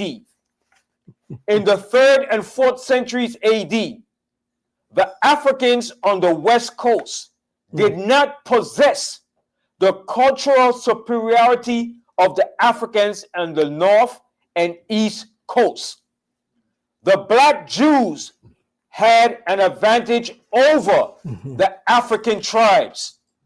They carried their culture, history, laws, and written records with them. This assured them a constant precedent for the development of a higher social organization. Because of the stability of the Black Jewish culture, the Jews were not absorbed into the autochthonous population. In fact, the Jews absorbed some of the native tribes. The Jews made use of every opportunity. They were an industrious and skillful people. In the Jewish Ghanaian states were found kings, princes, governors, generals, secretaries, treasurers, revenue agents, judges, architects, engineers, doctors, historians, language interpreters, mathematicians, jewelers, sculptors, masons, carpenters, painters of art, goldsmiths, leather workers, potters, armorers, settlers, blacksmiths, agriculturists, etc. The Black Hebrew kings of Ghana had 2 titles: Kayamaga, Master of Gold, and Ghana, War Chief. All right, and that's just a tidbit of it. And there's more. I just wanted to read that. All Beautiful. right? Yeah. You got to get that book, From Babylon to Timbuktu. All right. And our brothers, man, I hate to say it, man, even on Dream, they gotta get this book themselves. They haven't read it. They haven't read it. Okay? Now, see, one thing about it, like I said, the Israelites, we read the entire book. I'm gonna show you, and I hope Shine reads the book of Revelations. Right? Listen to this prophecy that's going to happen. This prophecy is going to happen. Let's go to Revelation 7 chapter. Revelation 7 chapter. And this is famous prophecy. And this is going to happen. This is the book of Revelations. And like I said, I'm so delighted that I am a Messianic Israelite, because So we understand the prophecy. He's not a Messianic Israelite? I don't know. I don't know. But he to me, he's more religious and convert. I mean, you gotta remember, he was in Israel with the so-called Jews. Now, there's some sources of the house of David did tell us that Shine actually visited our brothers in Dahomey, Demona. He did visit them. The sources did tell us that. Okay? But he spent majority of his time with the so-called Jews. And I'm going to go into that briefly. All right, but this I'm gonna show you. Go to Revelation 7th chapter. All right. Let's start this first verse. Just gonna show you that being an Israelite is not a faith. It's not a faith. It's not a belief. All right. Let's go to Revelation 7th chapter. Begin the first verse. But can I say one thing too? Yeah. He's running for political office, right? From what I understand, from what I understand. So if you run for political office, you know you have to compromise. Oh yeah. You can't come all the way. You have to play in between. Correct. Right? So he's compromised already. So he don't know what the hell he's talking about. No, not at all. He don't have the Israelite mind like we do. Take over. If we ain't running it, you gotta remember, we kings. We're not subversives. All right? Or you got an Israelite mind, you thinking about you run. You remember? Because when you got an Israelite mind, and we know our gifts, we the Jews, that's what they call we the Jews of the earth. We the salt of the earth. The earth can't operate without the true Israelites, the true Jews. We the product and the demand. Remember that. We're the product and the demand. And once we get that into our mind, no matter what business we in, I don't care if you're a rapper or a basketball player, you got to understand you the product and demand. And what's more important? The product. Don't ever let anybody's economically tell you, or you've learned in economics class, that the demand is better than the product or worth more than the product. No, the product is always worth more than the demand. But what makes us so great, the Most High give us that gift that we are actually the product and the demand to make us self-sufficient. We don't need anybody over us because everybody's going to gravitate to us. But you got to have the mentality. These rappers got to understand you don't need them to distribute. Right. You don't need them over you. They're bloodsuckers. You don't need them. You the product. You make the product. They can't do it. They look at you amazed of how you make songs. Right. They're amazed. Right. Half the time you hide. They're amazed at that too. They're amazed at. They've always been like that. The way we dance, what we do, they're amazed at. So they latch on us to make sales off of us. They need us to survive. Once you realize they can't survive without us, then you understand that you a king. I really Yeah. do it, Raquel. Mm-hmm. It was a series on Netflix called Family Business with Ernie Hudson. Mm-hmm. And his son was saying the same thing. He said, we make the product. Mm-hmm. You understand? We make the product. He said, not so much of the demands, Mm-hmm. it's the product. And Correct. we make it, and nobody's going to capitalize on the product that we've made. See, that's And the they stuck to that. And it was their product that made it so good. Even though it was corrupt, what they Right. were doing with that drug. Right. They made, the family made that drug. And he said, it's our product. Right. And nobody's going to capitalize on that product but us. right. You understand? That's the mentality you got to have in anything that you do, because we gifted on all levels. All right, so it's like we can never be sold out because we understand we the product and the demand. All right, now let's take that down to Timbuktu 2. Let's take that slide down and go to the book of Revelation 7th chapter. All right, this is the prophecy that is going to happen. This is the end times. Okay, Revelation 7th chapter. The book of Revelation, chapter 7, verse 1. Come on. And after these things, I, the Most High, saw 4 angels standing on the 4 corners of the earth. All right, this is John the Revelator. This is the book of Revelation, everybody. All right, everybody don't get to understand this book. We just blessed to have the understanding of this book here. And this is John the Revelator speaking. And he's saying, I saw 4 angels standing on the 4 corners of the earth. All right, this is vision. All right, continue. Holding the 4 winds of the earth. Now the angels were holding back the 4 winds of the earth.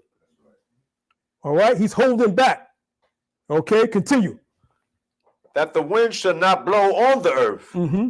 nor on the sea, nor on any tree. So these angels was holding back the destruction from off the earth.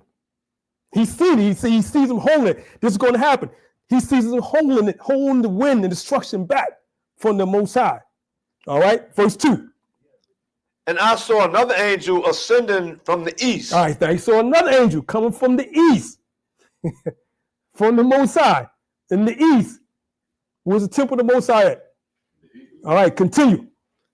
Having the seal of the living power. Having the seal and the knowledge of the living power. All right, he had the seal and knowledge of the Most High, of what his command is going to be. All right, continue. And he cried with a loud voice to the four angels. And he cried with a loud voice to the four angels that was holding back the destruction or the winds. Continue.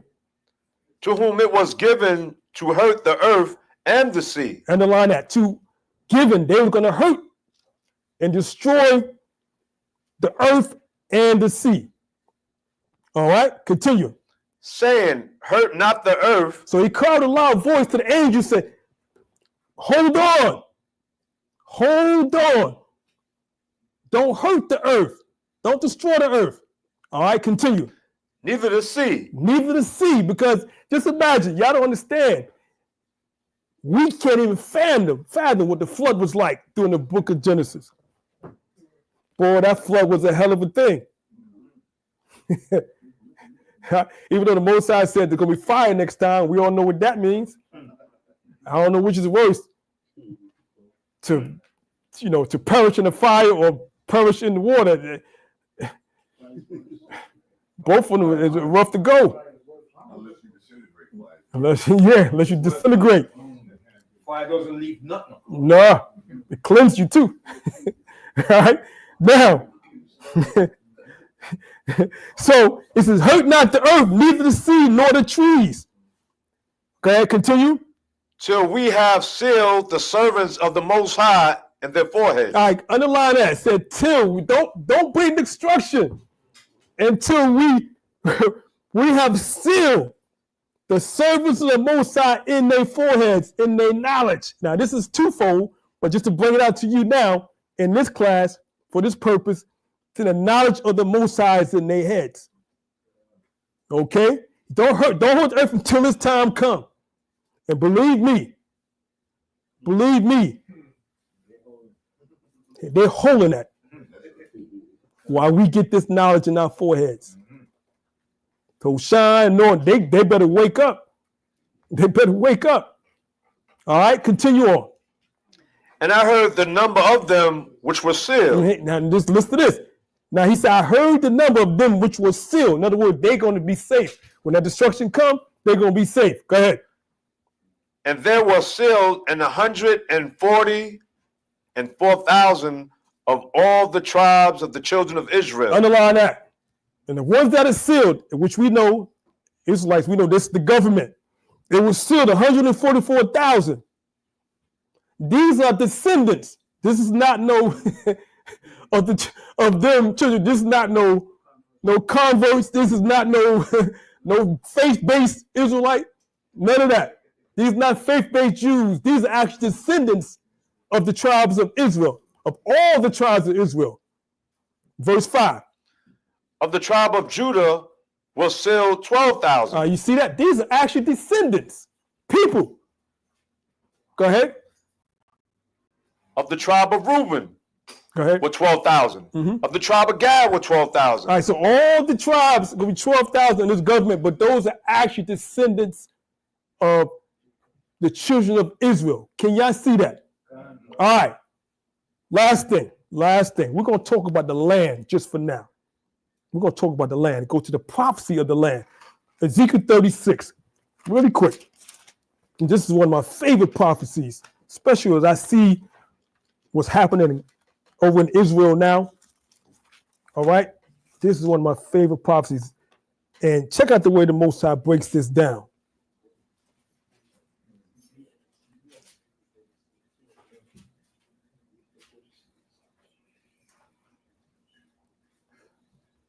Let's start at Ezekiel 36. I'm going to start at 6. I might go back to 5, but start at verse 6. That book, Ezekiel chapter 36, verse 6. Prophesy, therefore, concerning the land of Israel. Underline that. It said, prophesy concerning the land, not the people. This the prophecies concerning the land of Israel. The land of Israel. Okay, continue. And say unto the mountains and to the hills, to the rivers and to the valleys. All right, so all in Israel, the mountains, the hills, even today, this is the most I talk about today. He prophesying to the land of Israel. Say unto the mountains and to the hills, to the rivers and the valleys. Go ahead. Thus said the other one, Most High Power, behold, I have spoken in my jealousy and in my fury. So the Most High is jealous and he's angry. And ain't nothing like the anger of someone that's jealous and boy, that's fury. So the Most High is angry, not jealous like we jealous, but Most High angry at this because this shouldn't be happening. All right? He said, I'm angry because of what? Because ye have borne the shame of the heathen. I said, because the land of Israel has bared, carried, and endured the shame of the heathen. Some dirty bastards. You see that? Not the children of Israel. He said the heathen, the other nations.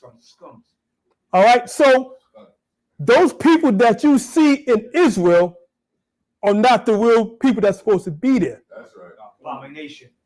All right. Matter of fact, read verse 5. Verse 5, out of Ezekiel 36, verse 5. Therefore, thus said the other one, Most High Power, surely in the fire of my jealousy have I spoken against the residue of the heathen. He go, he Most High's back in the fire of his jealousy. All right. I spoken against the residue of the heathen. The residue heathen are those so-called Israelis. This prophecy is referencing them. Matter of fact, put up slide 15. All right. The residue of the heathen. The residue meaning, even though they're all Edomites, but they're the residue. All right. The residue of the heathen. All right. The small part. Small but powerful part. The Israelis, they got power. They got power. For now. Yeah, for now. Okay. All right. And this is not hate speech. And this is not anti-Semitic either. This is not anti-Semitism. Because what? The real Jews it's more than that's a misnomer. Put it that way. All right. Fake term. Real quick. All right. And these here is different from Netanyahu. Oh yeah. He's a different set compared to them. Yeah. Yeah. That's who mainly the Most High is talking about. Netanyahu and his crew. You hear that? Ben said. Those are the Zionists. Well, yeah, the Zionists. All right. Those, yeah. All right. So, like I said, it's different levels. Right. Even the ones you see right here in Brooklyn with the fur hats. That's not the Most High people, man. All right. So now, all right. So it says here, finish reading. It says here, against the rest of the heathen, go ahead. And what? From me? Yep, stay with me. Verse 5. Verse 5. Okay, so I'm going to read it from the top. From Ezekiel 35, verse 5. 36, verse 5. Okay, point. 36, verse 5. Therefore, thus says the outer one, Most High Power, surely in the fire of my jealousy have I spoken against the residue of the heathen. And like Ben said, more specifically the Zionists. All right? Okay, go ahead. And against all Idumea. And against all Idumea. All right? The other ones that come to Israel. Okay, go ahead.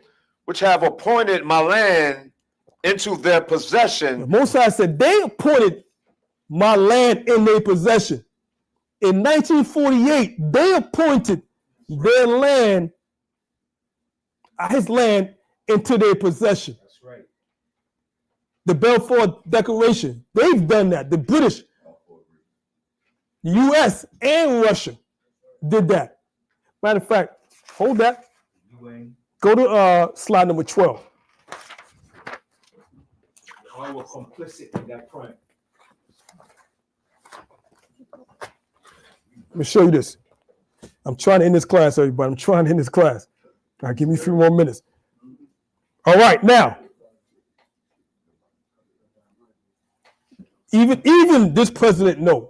This is one of the, how would you say, brightest and smartest presidents that the United States had, Jimmy Carter. Actually, he just passed away recently. Right? Am I correct? Yeah. But I think he's in hospice. He's in hospital. Yeah. Yeah, I think he's in hospice. But anyway, Jimmy Carter is one of the, how would you say, most read, meaning that they said everything that came across his desk, he read. All right, to the point where I got a book of his. I'm sure this book is called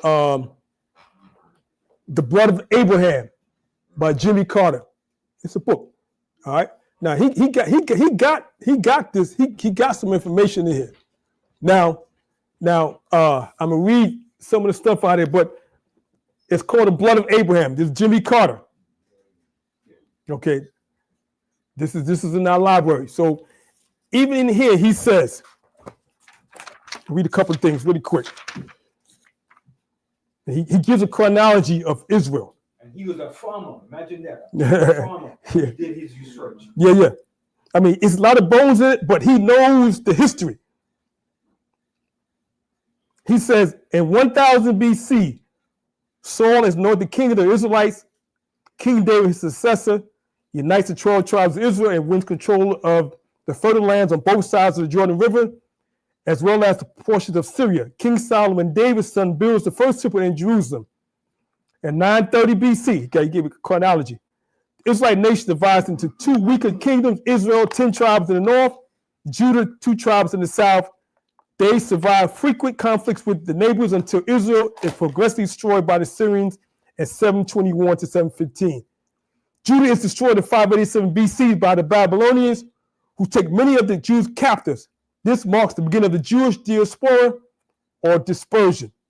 Then he goes on to say, so he knows this knowledge. 70 AD, the Jewish revolt against Rome was put down.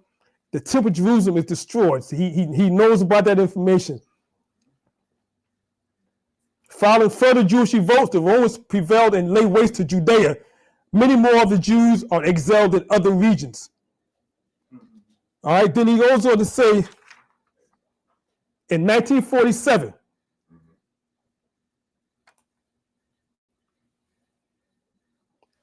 after Jewish terrorist attacks against British facilities, I didn't know that, and personnel and other worldwide pressure to provide a home for the displaced Jews, these are so-called Jews, Britain allows the newly formed United Nations to decide what to do about Palestine. This is 1947. Then he says in November 1947, led by the United States and the Soviet Union, the UN votes in favor of partitioning Palestine, now occupied about 1 million Muslims, 600,000 Jews, and 150,000 Christians. Palestine is divided into Jewish, Arab, and international areas. Jerusalem, the Arab and world objects violently to the partition. Most Jews rejoice, but some claim they must have all of Palestine, and others oppose any state at all. May of 1948, the British mandate over Palestine terminates and the state of Israel is proclaimed. It is recognized almost immediately by the United States and the Soviet Union. Israel is attacked by the Arab neighbors. 1949, armistice agreements with Arab gives Israel more land, but the Arabs retain only Jerusalem. Over the opposition of other Arab nations, Jordan annexes what is left of the West Bank of the Jordan River. Egypt occupies the Gaza Strip. Israeli elections give the Labour Party control, which it will remain until 1977. The Arab world remains in a technical state of war with Israel. All right, so this is Jimmy Carter. Jimmy Carter. Now, you can take that slide down. Let's go back to the prophecy. I'm trying to end this class, everybody. Go to Ezekiel 36:5, when he said, the Most High says here, they have appointed my land in their possession. All right, read that. With the joy of all their heart. With the joy of all their heart. When they proud, they took the land of Israel. The Most High watched that. All right, go ahead. With the spiteful minds, to cast it out for a prey. All right, what's the spiteful minds? All right, verse 6 again. Prophesy therefore concerning the land of Israel. Now, the land of Israel, not the people. Let's prophesy. The land of Israel, and go ahead. And say unto the mountains and to the hills, to the rivers, and to the valleys. To the mountains, rivers, valleys, all the interiors of Israel. Go ahead. Thus said the outer one, Most High Power, behold, I have spoken in my jealousy and in my fury, because ye have borne the shame of the heathen. All right, so because you have in this land the heathens, you borne their shame, the things that they do, the war, the fighting. This is in the land of Israel, the Holy Land. The Most High he's just mad at that. All right, continue. Therefore, thus said the outer one, Most High Power, I have lifted up my hand. Surely the heathen that are about you shall bear their shame. So underline what says, surely the heathen that are about you, that surely the heathen that's in the land of Israel, they are going to bear their shame. This is prophecy that's going to happen. This is going to happen. All right. Verse 8. But ye, O mountains of Israel, ye shall shoot forth your branches and yield your fruit of my people of Israel. All right. It says it, but ye mountains of Israel, you shall shoot forth your branches and yield your fruit to my people Israel. In other words, it's going to come to the point where we return to that land, because Israel, even today, is not producing agriculturally. It's not producing. Even the temperature is not the same, because the real people of Israel are not in the land. We're not in that land. But the Most High is saying, you're going to be able to shoot your fruits to my people Israel. All right, continue reading. For they are at hand to come. So because they're going to come. They're at hand, they're going to come. They're not there yet, but they're going to come. All right, continue. For behold, I am for you, and I the Most High will turn unto you, and ye shall be tilled and sown. All right, so when that turns, the Most High, I'm with you, the land. I'm going to make you tilled again, and you're going to be sown properly, agriculturally, and with the people that are there. Verse 10. And I the Most High will multiply men upon you, all the house of Israel, all the tribes, all the house of Israel. Go ahead. Even all of it. Even all the tribes. Ain't nobody gonna be missing that land of Israel. All the tribes. All right. And the cities. Go ahead. Shall be inhabited. And the waste shall be built. And the waste shall be builded. Okay, go ahead. Continue reading. And I the Most High will multiply upon you man and beast. All right, it's going to come to that time. The Most High is going to multiply man and beast. Going to be a lot of people there. The righteous people, man and beast. Go ahead. And they shall increase and bring fruit. And I the Most High will settle you after your old estimates. You got to read that. All right, underline that. That's powerful. The scripture says here, the Most High, I'm going to settle you after your old estate. What's the old estate? All right, but like when? Like the Garden of Eden. That's the old estate, like the Garden of Eden. Adam had everything there. All he had to do was work. That's all Adam had to do. He had everything. Moses had everything laid out for him. All he had to do was work. All right? Yeah. He missed something in the fifth verse. You got to go back to the fifth verse. All right. He missed something that's very important that has to be highlighted. All right. Go to verse 5 again and let Ben. Ezekiel chapter 36, verse 5. Go ahead. Therefore, thus said the Honorable and Most High Power, surely in the fire of my jealousy have I spoken against the residue of the heathen and against all Idumea. That's who's possessing the land. Idumea, not Japheth. Idumea is possessing the land. The Edomites. Exactly. Okay, we're talking about the Japheth. Japheth is Idumea. The Edomites is possessing the land. All Idumea is just a Greek word for Edom. Edom. All right, read that part again. Mm-hmm. Against the residue of the heathen and against all Idumea, which have appointed my land into their possession. That's who have appointed the Most High land to their possession. The Edomites. The Edomites. Okay, that's why them and Israel, America and Israel are such good buddies, because they're all the same people. They're all Edomites, children of Esau. And Okay, just different families. And the Most High is upset. He's upset over that. He's going to spew them out. All right. All right. Now let's go back to verse 11. Verse 11, Ezekiel 36, verse 11. And now the Most High will multiply upon you man and beast, and they shall increase and bring fruit. And now the Most High will settle you after your old estates. All right. The old estates. All right, the Most High gonna settle us. We go back. It's gonna be like the old estates. All right, continue. And will do better unto you than at your beginning. And to do better unto you at your beginning. It's gonna be better than the Garden of Eden. It's gonna be better than y'all think Adam had it made. We gonna have it made when the real Jews go back. All right, continue on. And ye shall know that I, the Most High, am the Lord Yahweh. Yea. Yeah, go ahead. I, the Most High, will cause men to walk upon you, even my people Israel. In the line that's even my people Israel. Okay, go ahead. And they shall possess thee. And we're going to possess the land. We're going to possess the land. Go ahead. And thou shalt be their inheritance. And the land of Israel is going to be our inheritance. And the only reason you get an inheritance because what? You're heir. We're heirs to the land. They're not heirs to the land. That's why it's constant war. The scripture says inheritance. The only way you get inheritance, you got to be an heir. That's why the scripture also said it's going when the real people get back, there's going to be war no more. Think about it. All right, let's finish it up. Go ahead.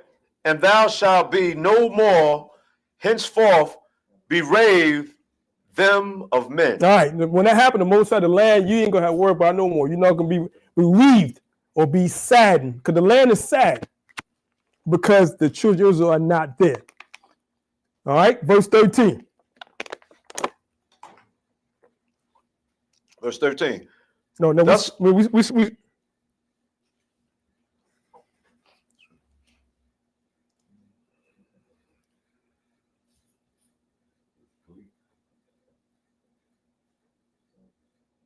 we're going to stop right there. We start right there. All right. Now, let's go to slide 11. And unfortunately, I have to bring them into it too. Because the Most High is upset that we're not in that land. Slide 11. These are not inhabitants of the land either. All right. The Palestinians are not inhabitants of that land. So they fight over land that's not theirs either. Those are not, they're not supposed to be in that land either. That's why the Most High is upset. Constant war. It's always going to be war. It ain't going to be no two states. That's all political talk. Two states. It's all political talk. Lip service. Okay, That's what Gamal Nasser said in the 50, like 1950, right? He said, it's a funny thing. The real Jews left black and came back white. There'll never be no peace in the Middle East. You're right. There'll never be no peace. He was the Egyptian prime minister. Yeah. They assassinated him after that. Yeah, they killed him too. Yeah, they killed him. They killed him. Yep. All right. Unfortunately, they catching hell. The pastor's catching hell. Them so-called Jews, man, they are bombing the hell out of them in Gaza. All right. Last but not least, give me slide 13. Now, if you look at this map,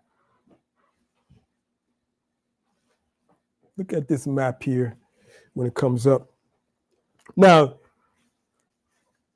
this is a map of Israel. You see that Gaza Strip? That's all the bombing and fighting going over right now. It's a seashore. All right, now, as you can see, that original land was for the Philistines. That's Gaza. You see the middle map? That's the Philistines. That's the Gaza Strip, or what we know as Canaan. We talked about, right? Now they fighting, they bombing that land. They doing that for two reasons. They want possession of that seacoast for one. That's what Israel's doing. They taking the possession of the seacoast. So they killed all those Palestinians out of Gaza, bombed it, and they're gonna rebuild that back. That's the goal. They're gonna bomb all the houses, bomb everything, and they're using that to say that the Hamas is bunkered in.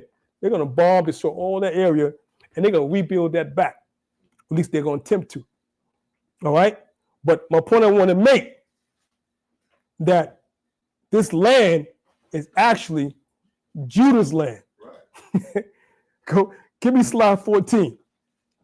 This is Judah's land. This is the quote unquote the real Jews' land. Gaza, the real Jews' land. So we should be offended. It should be offended.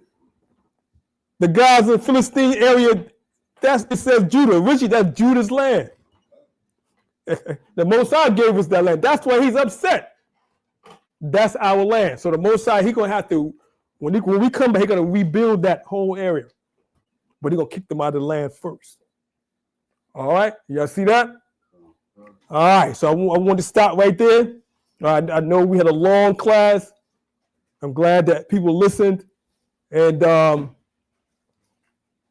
again, this class was not personal, but we had to get clarity, and we had to debunk and fact check some things that were actually said during those interviews. All right, one question. Yep. Yeah, I want to read this real quick. You read what the Most High told to the land, right? Mm-hmm. So I want to read what the land is telling us. Where we at? This Baruch 4:25. All right. As a matter of fact, the land talking to us. come up here. Come up here really quick. Give him the mic. Let him read that really quick. All right, let's read 4 scriptures. I'm not going to go through the whole. Yeah. All right. So he's saying we read the prophecy in Ezekiel concerning the land. Right? Now you're going to read in the book of Baruch. What the land is telling us. What the land is telling us. Forward. Okay. Baruch chapter 4, verse 25. Get the mic. Salah. Let's go next to him. Get the mic.